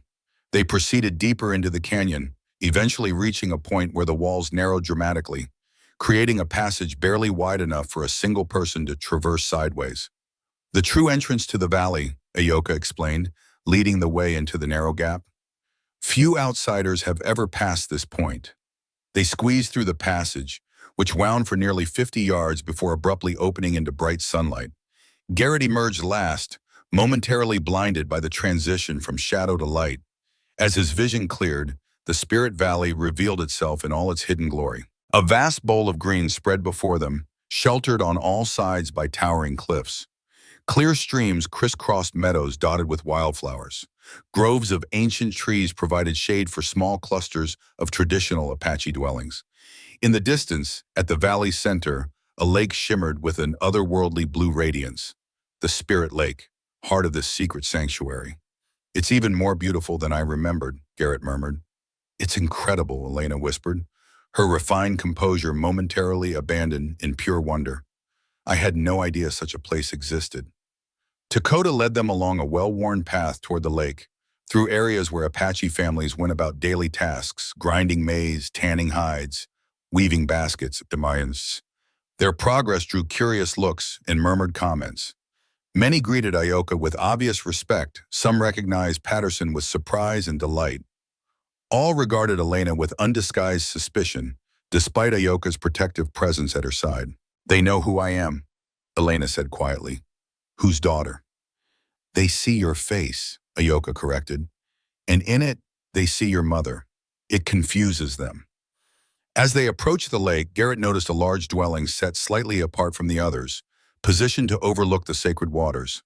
A thin wisp of smoke rose from its center smoke hole, and several older Apache stood guard outside. "My father's lodge," Ayoka confirmed, following his gaze. "He awaits us there." Dakota spoke briefly with the guards, who parted to allow the four travelers entry. Inside, the lodge was dimly lit by the central fire and shafts of sunlight that penetrated through small openings in the hide covering. The air was heavy with the scent of medicinal herbs and cedar smoke. On a bed of furs near the fire lay Makia, the years having carved deep lines in his once strong face. His body seemed diminished, but his eyes remained bright and alert as they fixed on the newcomers. "Father," Ayoka said softly, kneeling beside him. Makia reached for his daughter's hand, squeezing it with surprising strength.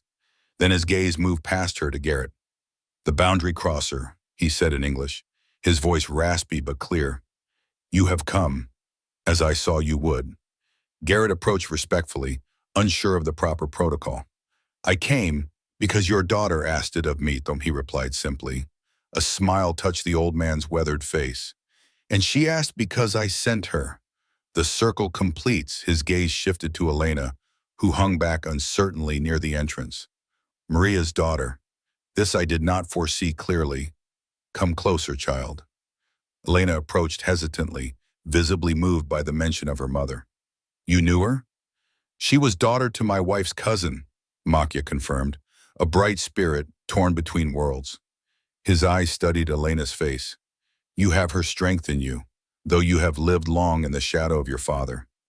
Lastly, his attention turned to Patterson. Old friend, you found them as promised. As you knew I would, the doctor replied, settling beside the bed. Though Blackwood moves more quickly than anticipated. Time grows short, Makya agreed, his expression sobering. For me and for the valley. He gestured weakly toward the fire. Sit, all of you. What must be said cannot be rushed, yet must not be delayed. They arranged themselves around the fire as indicated. Ayoka prepared a tea from herbs hanging nearby, offering the first cup to her father, who drank it with evident relief from pain. 7 years ago, Makya began, his strength seemingly bolstered by the medicine. I entrusted my daughter and our most sacred relic to a young white man who had no reason to help us, who had every reason to hate us. This was not chance. The spirits had shown me his coming in dreams for years before. His eyes fixed on Garrett. You were marked from birth, boundary crosser. Your father was known to us as fair and honorable. He traded with our people, learned some of our ways, respected our boundaries. Blackwood killed him not just for what he knew, but for what his bloodline represented. A bridge between worlds that threatened Blackwood's vision of conquest. Garrett absorbed this revelation with growing unease. You're saying my father's death was predestined? Part of some plan? Not predestined, Makya corrected. Nothing is fixed until it occurs. But some souls are born with purposes that the spirits recognize, that they guide toward fulfillment if the soul is willing. He gestured to the amulet, which Ayoka had placed beside the fire.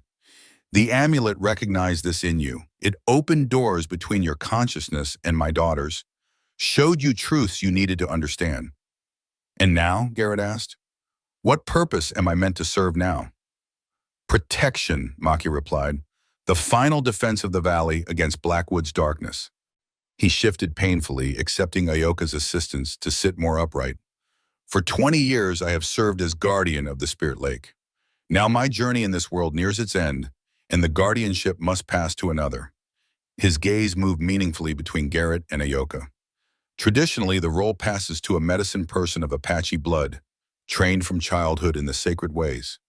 My daughter has received this training, yet the spirits have shown me another possibility. Unprecedented, yet perhaps necessary for the times ahead. Father, Ayoka interrupted, clearly disturbed by the direction of his words. You cannot mean... I mean that the boundary between worlds grows thinner, Makya continued firmly. The old ways alone may not be sufficient at protection in the time to come. The valley may need a guardian who walks in both worlds, who understands both the Apache path and the white man's ways. Stunned silence followed this pronouncement. Garrett looked at Ayoka, whose expression revealed a complex mixture of emotions, concern for her father, surprise at his words, and something deeper that seemed directed at Garrett himself. With respect, Garrett said carefully, I know almost nothing of Apache spiritual practices. How could I possibly serve as guardian? Not alone, Makya clarified. The guardianship would be shared, my daughter's knowledge of our ways balanced by your understanding of the world beyond the valley. His eyes moved between them meaningfully, together a stronger protection than either could provide alone. Elena, who had been listening with rapt attention, suddenly spoke up. And where do I fit in this arrangement? Why am I here? Because the final confrontation with Blackwood requires 3 souls bound by blood and betrayal, Makya replied. The boundary crosser who stands between worlds, the keeper of sacred knowledge, and the daughter of 2 bloodlines who must choose where her true loyalty lies. His gaze was penetrating. You carry both Apache wisdom and Blackwood's determination in your veins, Elena. The choice you make may tip the balance for good or ill. Patterson leaned forward. Makia, Blackwood's men have already found the western approach. How long before he discovers the main entrance? Hours, perhaps, the old medicine man acknowledged grimly. My vision showed his arrival at tomorrow's dawn. He gestured toward the lodge entrance. Even now, my people prepare for defense. But Blackwood brings many men with powerful weapons. We cannot match his force directly. Then we need a strategy, Garrett said, military practicality asserting itself. How many warriors can the valley muster? What defenses exist at the main entrance? Before Makia could respond, a commotion arose outside the lodge. Dakota burst through the entrance, his expression urgent. Riders approaching the main entrance, he reported in Apache, which Ayoka quickly translated for Garrett and Elena. Many men heavily armed. Blackwood leads them. Sooner than I foresaw, Makia murmured, troubled. We need to evacuate the valley, Garrett said decisively. Get the women, children, and elders out through the western approach while we still can. Ayoka shook her head. This valley is our last sanctuary. There is nowhere else for my people to go. Then we fight, Garrett concluded grimly, but on our terms, not Blackwood's. Patterson rose. I should check the wounded from yesterday's skirmish. They'll need to be moved to safety if fighting reaches the valley floor. As the doctor departed with Dakota, Makia gestured for Garrett to come closer. The amulet, he said urgently. It must be kept from Blackwood at all costs. If he gains its power and access to the Spirit Lake, I understand, Garrett assured him. We'll protect it. Not just protect, Makia insisted, his voice weakening. Use.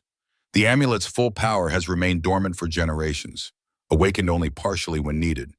But in this final confrontation, it must be fully engaged. How? Ayoka asked, concern evident in her voice. Such power requires strength you no longer have, Father. Makia's gaze moved between his daughter and Garrett. Not my strength, yours. Together. The boundary crosser and the keeper of knowledge joined in common purpose. He reached for their hands, bringing them together over the amulet. What one alone cannot bear, two united might carry.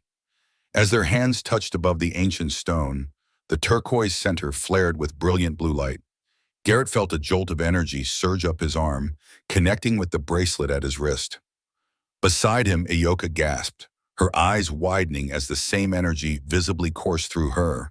For a moment that seemed to stretch into eternity, Garrett felt his consciousness expand beyond the confines of his body, merging, blending with Ayoka's, in a union far more profound than the shared dreams of 7 years ago. He saw through her eyes, felt through her heart, understood through her mind, and she through his.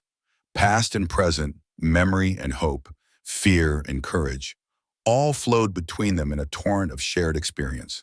When the light finally faded and their consciousness separated back into individual awareness, both were breathing heavily, staring at each other with new understanding. This is the true power of the amulet, Makia said softly. Not merely to walk in another's memory, but to join spirits in sacred purpose. Few in each generation can withstand such connection. Elena had watched the entire exchange with astonished silence. Now she spoke, her voice hushed. And this is what my father seeks to control? This power? He seeks, but cannot achieve, Makia replied. The amulet responds only to those it recognizes as worthy, those who would use its power for protection, not domination. A shout from outside interrupted them, more urgent messages being relayed through the valley. Ayoka rose, still visibly affected by the joining experience, and went to the entrance to listen. Blackwood's men have established positions around the main entrance, she reported. They're bringing in some kind of heavy equipment, metal tubes on wheeled platforms. Cannons, Garrett realized with horror. He's brought artillery. He means to blast his way in if necessary, Elena concluded grimly. My father never does anything by half measures. Makia struggled to rise, his face contorted with effort. Help me to the lake. My final strength must be used in the valley's defense. Garrett and Ayoka supported the old medicine man between them, helping him from the lodge toward the shimmering waters of the Spirit Lake. As they approached the shore, Garrett noticed other elders gathering. Men and women of advanced years, each bearing symbols of spiritual authority. The remaining medicine people, Ayoka explained quietly, They come to add their strength to my father's. They lowered Makya carefully to a stone bench at the water's edge. The old man's breathing was labored, but his eyes remained clear and determined as he surveyed the gathered elders. The time of prophecy is upon us, he announced in Apache, his voice carrying surprising strength. The darkness approaches our sanctuary. We must call upon the ancestors as never before. The elders murmured agreement, arranging themselves in a semicircle along the lakeshore. At some unspoken signal, they began a low chant that seemed to resonate with the very air around them. Garrett stood respectfully behind Ayoka, feeling distinctly out of place yet somehow integral to what was unfolding. The recent connection through the amulet had left him with lingering awareness of Ayoka's thoughts and feelings. Her concern for her father, her fear for her people, her uncertainty about the role Makya envisioned for her, and for Garrett himself. Elena approached cautiously, her expression torn between fascination and discomfort. "What are they doing?" "Calling to the spirits," Ayoka replied without taking her eyes from the ceremony, "asking for guidance and protection." As the chanting continued, the surface of the lake began to change, its natural ripples smoothing away until it resembled polished glass, reflecting the sky and surrounding cliffs with perfect clarity. Then, slowly, the reflections shifted, displaying images not of the present scene, but of people and places far removed in time and space. Garrett watched in awe as figures appeared and dissolved on the lake's surface. Apache ancestors in traditional dress, settlers from different eras, landscapes both familiar and strange. The visions moved too quickly for clear interpretation, yet created an impression of vast continuity, of lives connected across generations. "The boundary between worlds thins," Makya explained softly. "The ancestors gather, aware of the threat to their sanctuary." Elena stared at the shifting images with undisguised wonder. "This is real," she whispered, as if finally accepting the truth of what she was witnessing. "All of it, the spirits, the visions, the power of this place, it's all real." "Yes," Ayoka confirmed, "this is what your mother understood, what she tried to protect you from knowing until you were ready." A commotion from the valley entrance interrupted the ceremony. Dakota appeared, running toward them with urgent news. "Blackwood demands passage into the valley," he reported, breathing heavily. "He claims to come in peace, seeking only to speak with the leaders." Makya's expression hardened. "Nathaniel Blackwood has never sought peace in his life." "He says he has something you want," Dakota continued, "something that will make you grant him access to the lake." "What could he possibly offer?" Ayoka asked skeptically. Dakota hesitated, glancing uncomfortably at Elena before answering. "He says he has proof of what really happened to Maria Vasquez Blackwood, and he will destroy it if denied entry." Elena went still, color draining from her face.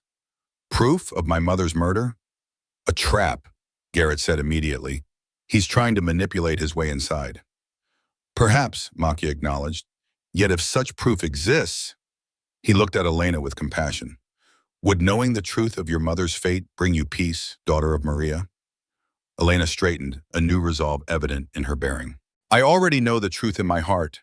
I need no proof from the man who killed her." She turned to Garrett and Ayoka. "But I know my father. He won't stop until he gets what he wants, by negotiation or by force." "Then we must prepare for both," Garrett decided. "Ayoka, gather your best warriors. Elena, you know your father's tactics better than anyone. Help us anticipate his moves. I'll organize defenses at both entrances." As they prepared to separate, Makya called them back. "The sun sets," he noted, gesturing to the western sky visible above the cliffs. "Blackwood will not attack in darkness. He fears what he does not understand. Tonight we prepare. At dawn, we face our destiny."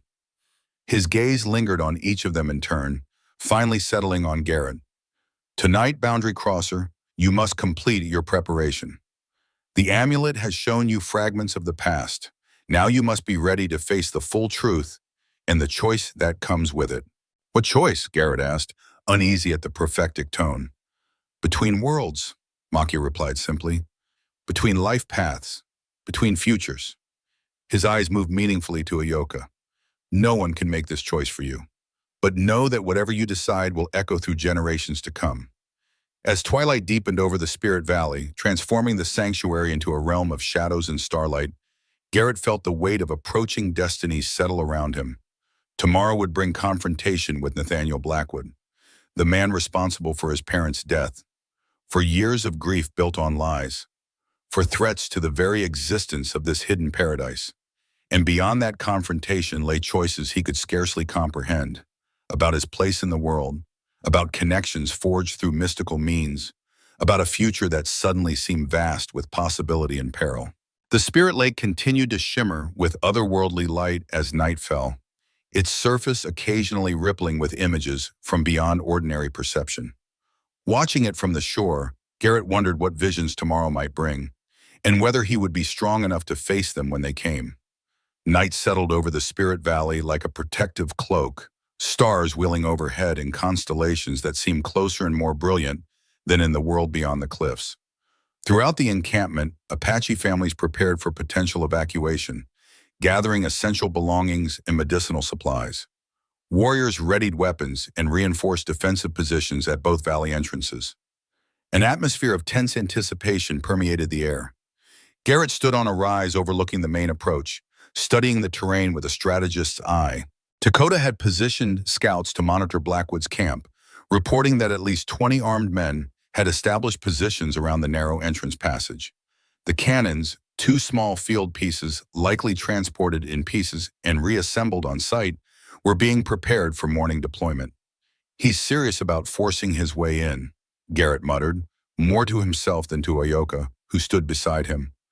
"My people have defended this valley for generations," she replied, "but never against such weapons."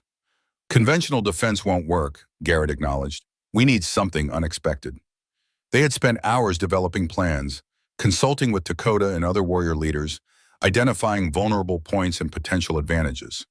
The valley's natural features provided some protection, the narrow entrances, the high cliffs, but against determined attackers with modern weapons, such barriers might not be sufficient. As they returned toward the central encampment, they passed Elena deep in conversation with Patterson near the medicine lodge. The doctor had been treating wounded from the previous day's skirmish, while Elena had been providing invaluable insights into her father's tactical tendencies. "He'll lead from behind," she had explained earlier. "My father never risks himself unnecessarily. He'll send his men forward first, test defenses, look for weaknesses." "Does he suspect you've joined us?" Garrett had asked. Elena's expression had darkened. "Almost certainly. He keeps me under close observation at home. He must have realized I sought you out deliberately." She had hesitated before adding, "If he believes I've betrayed him, he'll be even more determined." Now, as they approached, Patterson rose to meet them. "Makia is asking for you both," he said quietly. "His strength fades, but he insists on completing certain preparations before dawn." They found the old medicine man seated by the Spirit Lake, wrapped in blankets against the night chill, his face gaunt, but his eyes still burning with inner purpose. Several other elders attended him, grinding herbs and preparing ceremonial items. "Sit," Makia instructed, gesturing to spaces beside him. As they complied, he continued, "The valley's oldest defenses must be awakened, not used in generations, but remembered in the songs of our medicine people." "What defenses?"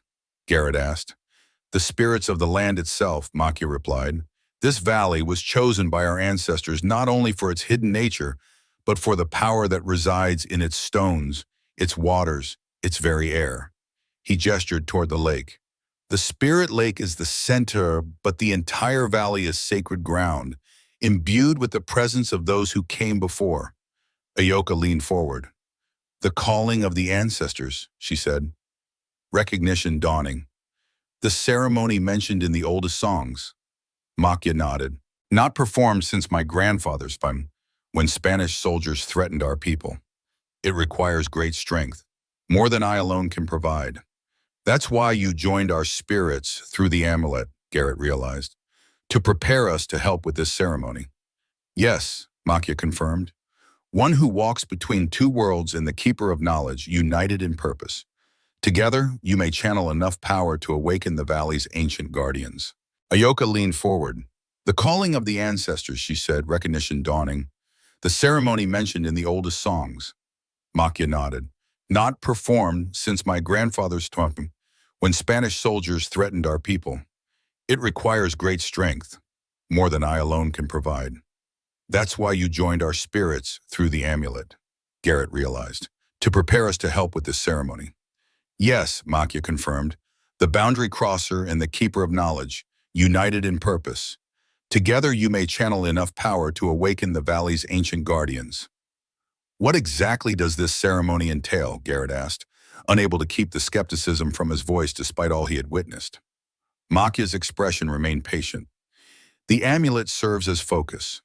Placed in the spirit lake at dawn, it becomes a conduit between worlds. Through it, we call to those who have protected this land through the ages, not as spirits of the dead, but as forces of nature itself. And these forces, they'll help us against Blackwood? Garrett pressed. They will make the valley itself resist invasion, Makia clarified. The path will shift beneath enemies' feet. The stones will become unstable. The air will confuse and disorient. He fixed Garrett with a penetrating gaze. You have witnessed a small taste of such power years ago in the Box Canyon when Kaya sang to the wind. Garrett remembered that night vividly. The unnatural storm that had driven Blackwood's men away, conjured seemingly from Kaya's song. That was her doing? Her connection to the spirits. Yes, Makia confirmed. A gift she inherited from my line. But tomorrow will require something far greater. A joining of powers across boundaries of blood and culture. He gestured for the amulet, which Ayoka carefully removed from its pouch. In the starlight, its turquoise center seemed alive with shifting patterns, like a miniature version of the spirit lake itself. Tonight, you must complete the preparation the amulet began years ago, Makia said, addressing Garrett. You have seen fragments of truth through dreams. Now you must face the complete vision, your past, your present, and the possible futures that branch from tomorrow's confrontation. And me? Ayoka asked, her voice betraying rare uncertainty. You will guide him, daughter, Makia replied gently. Your spirits have touched through the amulet's power. Tonight that connection must deepen if you are to stand together against what comes. He instructed them to sit facing each other at the lake's edge, the amulet placed between them. The other elders withdrew to a respectful distance, forming a protective circle around them. Place your hands on the amulet, both of you, Makia directed. Open your minds to each other, as you did briefly earlier. But this time, do not resist the deeper connection that forms. Garrett hesitated, meeting Ayoka's eyes across the ancient stone. Their earlier joining through the amulet had been overwhelming, a momentary merging of consciousness that had left him shaken. The prospect of a deeper, more sustained connection was both compelling and terrifying. It's all right to be afraid, Ayoka said softly, reading his expression. I am too. The simple admission of vulnerability from someone so habitually composed gave Garrett courage. He placed his hands on the amulet as directed, feeling its surface warm beneath his touch. Ayoka did the same, her fingers nearly touching his around the carved stone. Remember, Makia's voice seemed to come from increasingly far away. What you witness is truth, but not destiny. The future remains unwritten. The turquoise center began to glow, softly at first, then with increasing brilliance. Garrett felt the familiar sensation of expansion, his consciousness stretching beyond normal boundaries, reaching toward Ayoka's across the diminishing space between them. Then they were falling together into memory and vision, the present moment dissolving around them as the amulet's power engulfed them completely.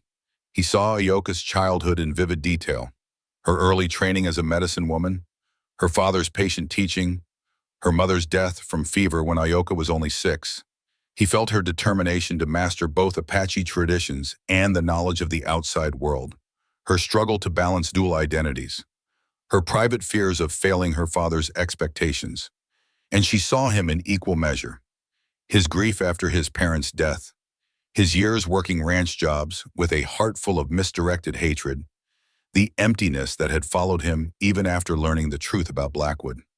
She felt his isolation on the remote ranch, his reluctance to form connections with others, his recurring dreams of the valley and of Kaya, now Ayoka, growing to womanhood. The vision shifted to Nathaniel Blackwood, his early fascination with native artifacts, his calculated courtship of Maria Vasquez, his growing obsession with the amulet in the Spirit Lake. They witnessed through the amulet's power the night Maria confronted her husband about his plans, saw the argument escalate, watched in horror as Blackwood's rage erupted in whirlwinds that left Maria dead at the foot of the stairs. The young Elena, then only 15, discovering her mother's body. Blackwood creating the fiction of a sudden illness. The servant who knew the truth, silenced with money and threats. Then came glimpses of possible futures branching from the coming dawn, visions that shifted and reformed as if uncertain which might manifest. Blackwood's men overwhelming the valley's defenses, the sanctuary desecrated, the Spirit Lake's waters stained with blood. Ayoka leading her people to safety through a hidden path, while Garrett and others held back the invasion at great cost. The ceremony succeeding, the valley itself rising in defense, Blackwood's men retreating in superstitious terror. In one vision, clearer than the others, Garrett and Ayoka standing together at the Spirit Lake, their hands joined above the waters, a bridge forming between worlds as Blackwood watched in impotent rage from the valley's edge, unable to cross the boundary they maintained. The visions faded, replaced by a single powerful truth that resonated between them. Their connection was not accidental or temporary. The amulet had recognized in both of them complementary aspects of what the valley's protection required. Ayoka's deep knowledge of Apache traditions balanced by Garrett's understanding of the outside world that threatened it. As consciousness slowly returned to the present moment, they found themselves still seated by the lake, hands joined directly now, rather than separated by the amulet. Dawn light had begun to seep over the eastern cliffs, painting the valley in soft pastels. "You've been joined in vision through the night," Makya said quietly from beside them. He looked even more frail than before, as if the night's vigil had drained his remaining strength, yet his eyes held satisfaction. "You've seen what must be seen. Now you must choose what will be." Garrett became aware of activity throughout the valley, warriors gathering at defensive positions, families completing preparations for potential evacuation. The confrontation with Blackwood would begin soon. Dakota reports Blackwood's men are stirring, Patterson informed them, approaching with Elena. They appear to be positioning the cannons. "Then it's time," Makya said, struggling to rise. Garrett and Ayoka moved quickly to support him, but the old man waved them away. "No, my part is nearly complete. Yours is just beginning." He fixed them with an intense gaze. "The ceremony must proceed as dawn breaks. Take the amulet to the center of the lake. There, place it in the waters while speaking the words I have taught you, Ayoka. The spirits will respond, if they deem you worthy." "Father," Ayoka began, distress evident in her voice, "you should be the one to—" "My strength fades," Makya interrupted gently. "The guardianship passes to you now, daughter. And perhaps," his gaze moved meaningfully to Garrett, "to one who stands beside you, if that is the path you both choose." A shout from the direction of the main entrance interrupted them. One of Dakota's scouts raced toward them, calling out in Apache. "Blackwood demands immediate parley," Ayoka translated for Garrett and Elena. "He waits at the entrance with a white flag. Alone." "A trick," Garrett said immediately. "Perhaps," Elena conceded, "but it's unlike my father to expose himself unnecessarily." Something has changed. Makya considered this development. "The ceremony cannot wait. Dawn approaches, the moment when the boundary between worlds is thinnest." He turned to Elena. "Daughter of Maria, you know Nathaniel Blackwood's mind better than any here. Would you speak with him while the ceremony proceeds? Delay him, perhaps?" Elena straightened, resolve hardening her features. "Yes, I'll face him." "Not alone," Garrett objected. "I'll accompany her," Patterson offered. "Blackwood knows me from Fort Benton. My presence might unsettle him. Another piece of his past returned to haunt him." "And take Dakota with warriors," Ayoka added, "for protection." The group separated quickly, each to their assigned tasks. As Elena and Patterson departed for the entrance with Dakota and a contingent of warriors, Garrett and Ayoka helped Makya to a position overlooking the Spirit Lake. "The canoe," Makya instructed, pointing to a small craft pulled up on the lakeshore. "Take it to the center. There, when the sun's first light touches the water, place the amulet beneath the surface and speak the words." "What about Blackwood?" Garrett asked. If this fails, then defend as you must, Makia replied pragmatically. But the ceremony offers the valley's best protection. His expression softened as he looked at his daughter. Ayoka, you have prepared for this moment your entire life, though neither of us knew the exact form it would take. Father, she began, emotion breaking through her usual composure. I am proud of you, daughter, Makia said simply. You have always understood our ways. His weathered gaze shifted to Garrett. And you, Spirit Walker, have found a path few of your kind ever discover. His voice softened. Now go, both of you. The dawn waits for no one. Garrett and Ayoka made their way to the shore where other elders had prepared the ceremonial canoe with symbols painted along its sides. As they pushed it into the water, Garrett glanced toward the valley entrance, where Elena and Patterson would now be confronting Blackwood. She'll be all right, Ayoka said, reading his concern. Elena has more strength than she knows. Maria's strength. They paddled toward the center of the lake, where the water deepened and took on an even more pronounced blue luminescence. The eastern sky brightened steadily, the moment of sunrise approaching. In Ayoka's hands, the amulet pulsed with answering light, as if sensing the ceremony's imminence. What exactly will happen? Garrett asked as they reached the lake's center and steadied the canoe. If the spirits accept our offering, the valley's ancient protections will awaken, Ayoka replied. Beyond that, she met his eyes. The vision showed possibilities, not certainties. The first ray of sunlight crested the eastern cliff, striking the lake's surface with golden brilliance. At that moment, a distant boom echoed through the valley, the sound of one of Blackwood's cannons firing. It's begun, Garrett said grimly. Whatever you're going to do it now. Ayoka raised the amulet, speaking words in Apache that seemed to resonate across the water's surface.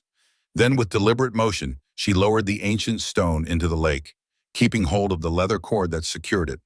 For several heartbeats, nothing happened. The lake remained still, reflecting the brightening sky. The distant sounds of conflict continued from the entrance. Shouts, another cannon blast, the crack of rifles. It's not working, Garrett said, tension evident in his voice. We need to get back. Help defend. Wait, Ayoka interrupted, her gaze fixed on the water around them. The lake's surface had begun to change, not with normal ripples, but with patterns of light that spread outward from where the amulet hung suspended. The blue luminescence intensified, pulsing like a heartbeat through the clear waters. Ayoka spoke again in Apache, her voice stronger now, more commanding.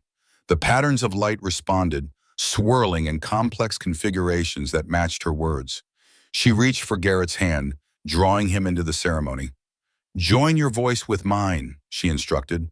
The boundary crosser must call as well. I don't know the words, Garrett objected. You do, she insisted. Through our connection, trust what you feel. Garrett closed his eyes, allowing the lingering connection from their night-long vision to guide him. Words rose to his consciousness, ancient Apache phrases mingled with English, forming a hybrid invocation that felt right in some way he couldn't articulate. As their voices joined, the lake's response intensified dramatically. Light erupted from the depths, not just blue now, but a spectrum of colors that shot skyward like liquid aurora borealis. The water around their canoe began to swirl, not threatening to capsize them but creating a perfect circle of calm in which they remained centered.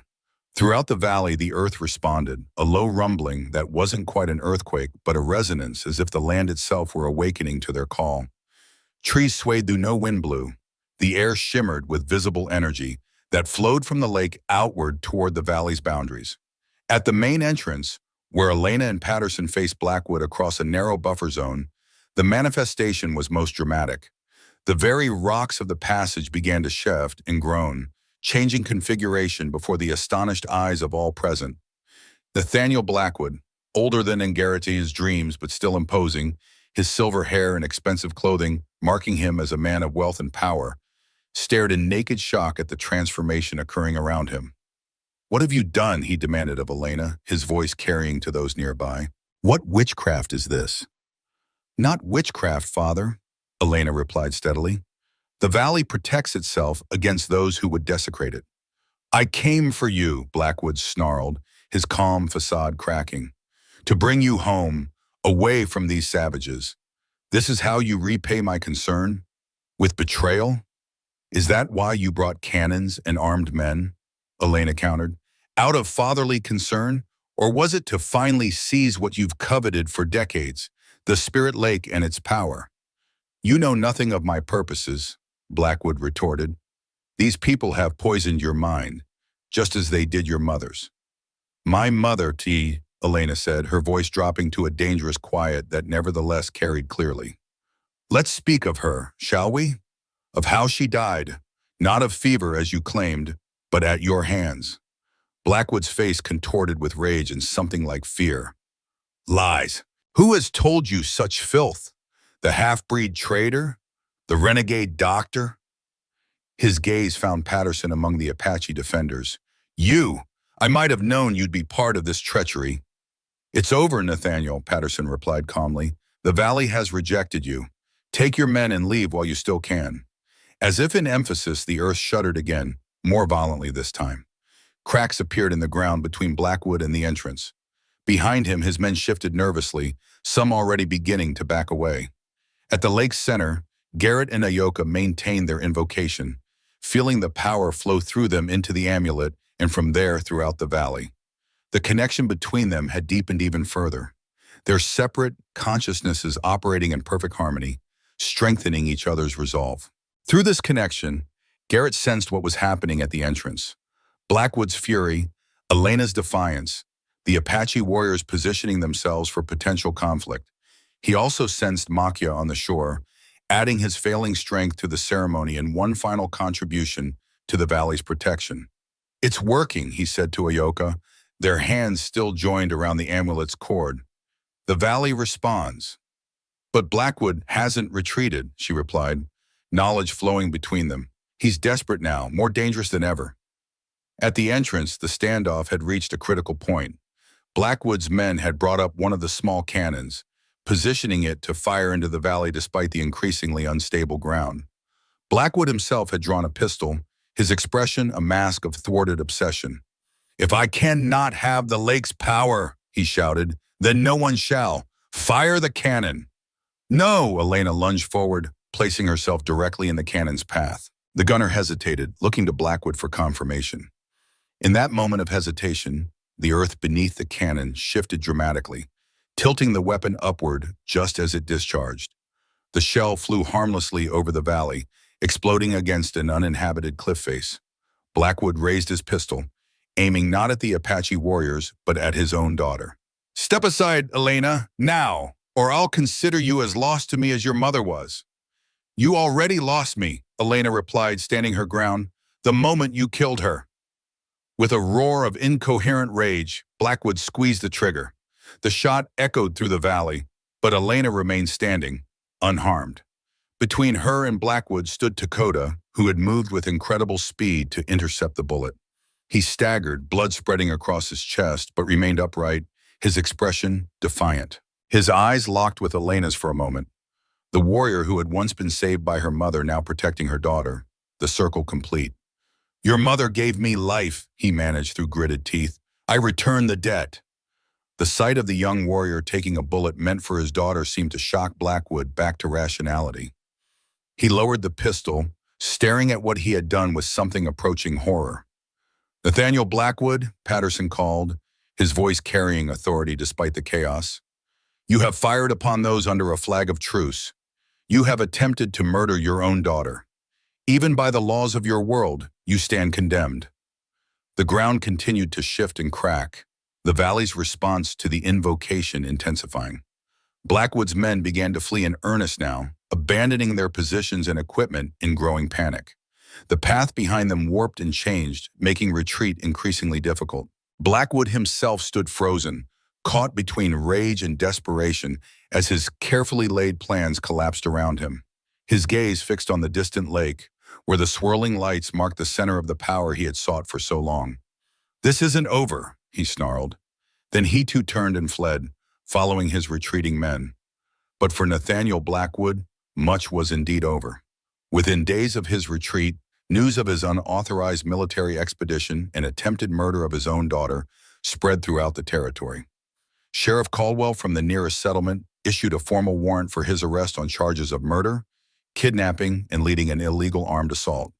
The investors who had backed his enterprises withdrew their support, unwilling to be associated with a man who had tried to kill his own child.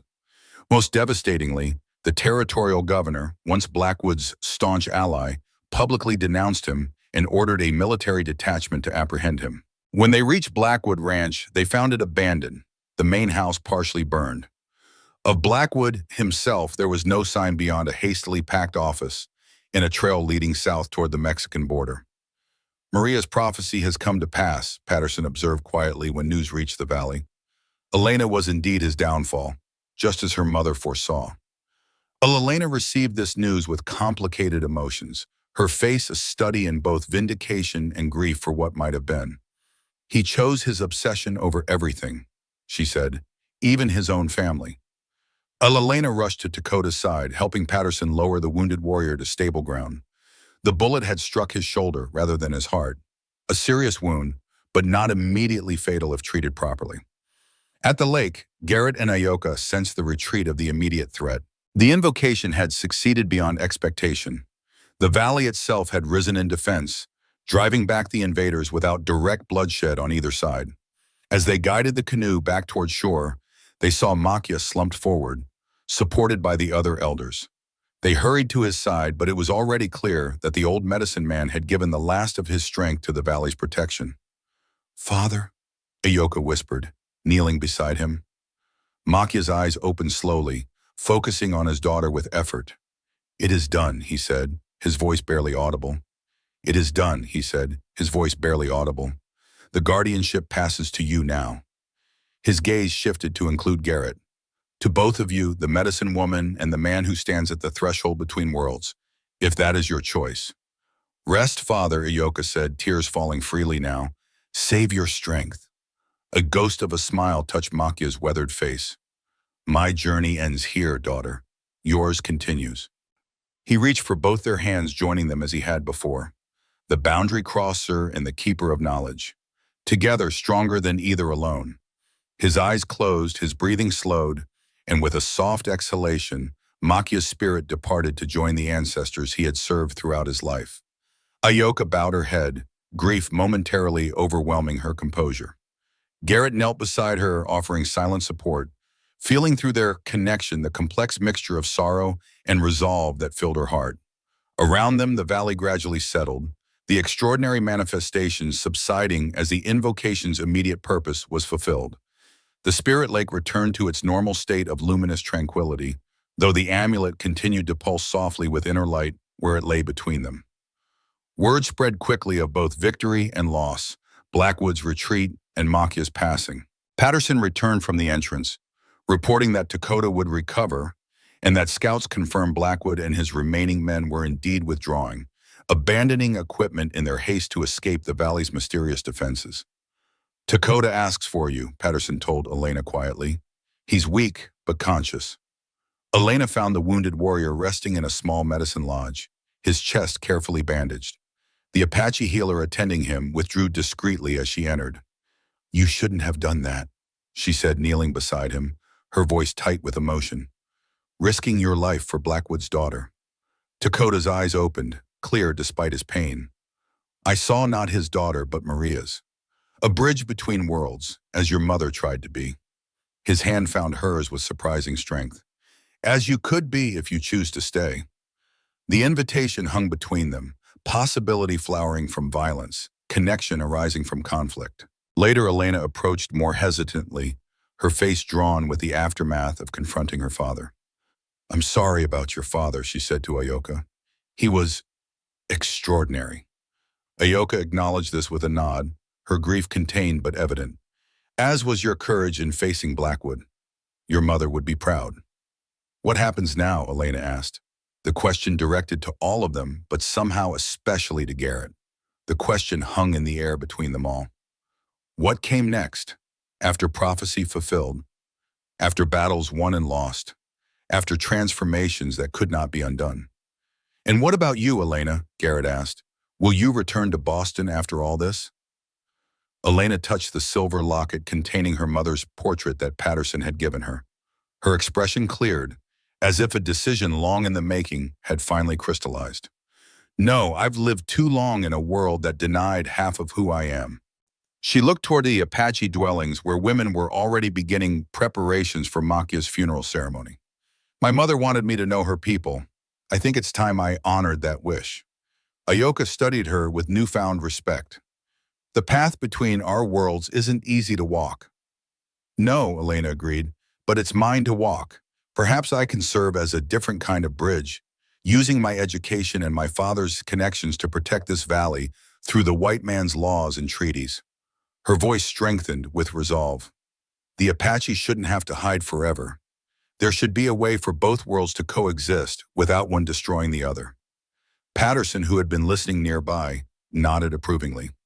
Maria would be proud of such a vision. I can help you establish the necessary connections in Tucson and Santa Fe. The third soul in the prophecy, Ayoka said softly. The daughter of two bloodlines, who chooses her path. Elena smiled, a genuine smile that transformed her face, revealing for the first time the clear resemblance to her mother. I think I've been choosing it since I found my mother's journal. It just took coming here to understand what that choice meant. It was the question that hung in the air between them all. What came next, after prophecy fulfilled, after battles won and lost, after transformations that could not be undone? Garrett looked at Ayoka, at the amulet that had bound their spirits across cultural divides, at the valley that had become far more than a sanctuary to him. The choice Makia had spoken of crystallized in that moment, between returning to his isolated existence beyond the valley or accepting a new purpose, a new connection, a new way of being in the world. Now, he said, his decision made, we honor the dead, tend the wounded, and prepare for what comes next. Blackwood is defeated but not destroyed. The valley is protected for now, but the world beyond continues to encroach. He glanced at the spirit lake, its waters once again calm but forever changed in his perception. The boundary between worlds grows thinner, as Makia said. Perhaps that's not something to fear, but to embrace, finding strength in connection rather than isolation. Ayoka studied him, understanding flowing between them. The guardianship of two, she said softly. Is that your choice, boundary crosser? If it's yours as well, Garrett replied, the words carrying weight beyond their simple meaning. Their eyes held, the connection between them deepening into something that transcended the amulet's influence. A choice freely made, a future deliberately chosen. In the weeks that followed, their new life took shape. Garrett maintained his ranch beyond the valley, a necessary connection to the outside world, but built a second home near the Spirit Lake, where he spent more and more of his time. He learned the sacred songs that maintained the valley's protections, his voice joining Ayoka's in ceremonies that bridged Apache tradition with his own unique perspective. Ayoka assumed her father's role as medicine woman, teaching Garrett the healing arts while he taught her tracking and survival skills that would help protect their sanctuary. Together, they established a new system of sentinels, Apache warriors trained in both traditional ways and modern tactics, prepared to safeguard the valley against future threats. Elena visited often, bringing news from the outside world. After confronting her father, she had chosen to embrace her Apache heritage, studying the language and customs of her mother's people. She became an essential ally, moving between worlds as Garrett did, using her position in white society to deflect attention from the valley's location. Dakota recovered from his wound and became the valley's most dedicated protector, leading the warrior training and developing a grudging respect for Garrett's contributions. Patterson continued his medical practice in nearby settlements, providing another set of watchful eyes against Blackwood's potential return. Around them, the Spirit Valley continued its ancient rhythms, sunlight dancing on water, wind whispering through pine needles, life persisting despite threats and changes. And in that persistent vitality, Garrett Sullivan, once a solitary ranch hand, now something more complex and connected, found a sense of belonging he had thought lost forever on the night his parents died. Each evening, as darkness settled over the valley, Garrett and Ayoka would sit by the Spirit Lake, the amulet between them glowing softly in response to their joined hands. Sometimes they spoke of the day's challenges, other times they sat in companionable silence, their connection requiring no words. And sometimes in the lake's reflective surface, they glimpsed visions of possible futures, children with mixed heritage running along the shore, a community growing stronger through the blending of traditions, a sanctuary preserved for generations yet to come. The boundary between worlds remained as it must, but it was no longer a barrier to be feared, rather a threshold to be crossed with purpose and care, guided by shared wisdom and strengthened by bonds that transcended ordinary understanding. As dawn fully claimed the valley, banishing shadows with golden light, a new chapter began, not just for Garrett and Ayoka, not just for the Apache sanctuary and its guardians, but for all whose lives had been touched by the ancient power that resided in this hidden corner of the Arizona wilderness. The Spirit Valley endured, and with it, the echoes of choices made and unmade, of paths taken and forsaken, of souls connected across the boundaries that both separate and unite the many worlds we all inhabit.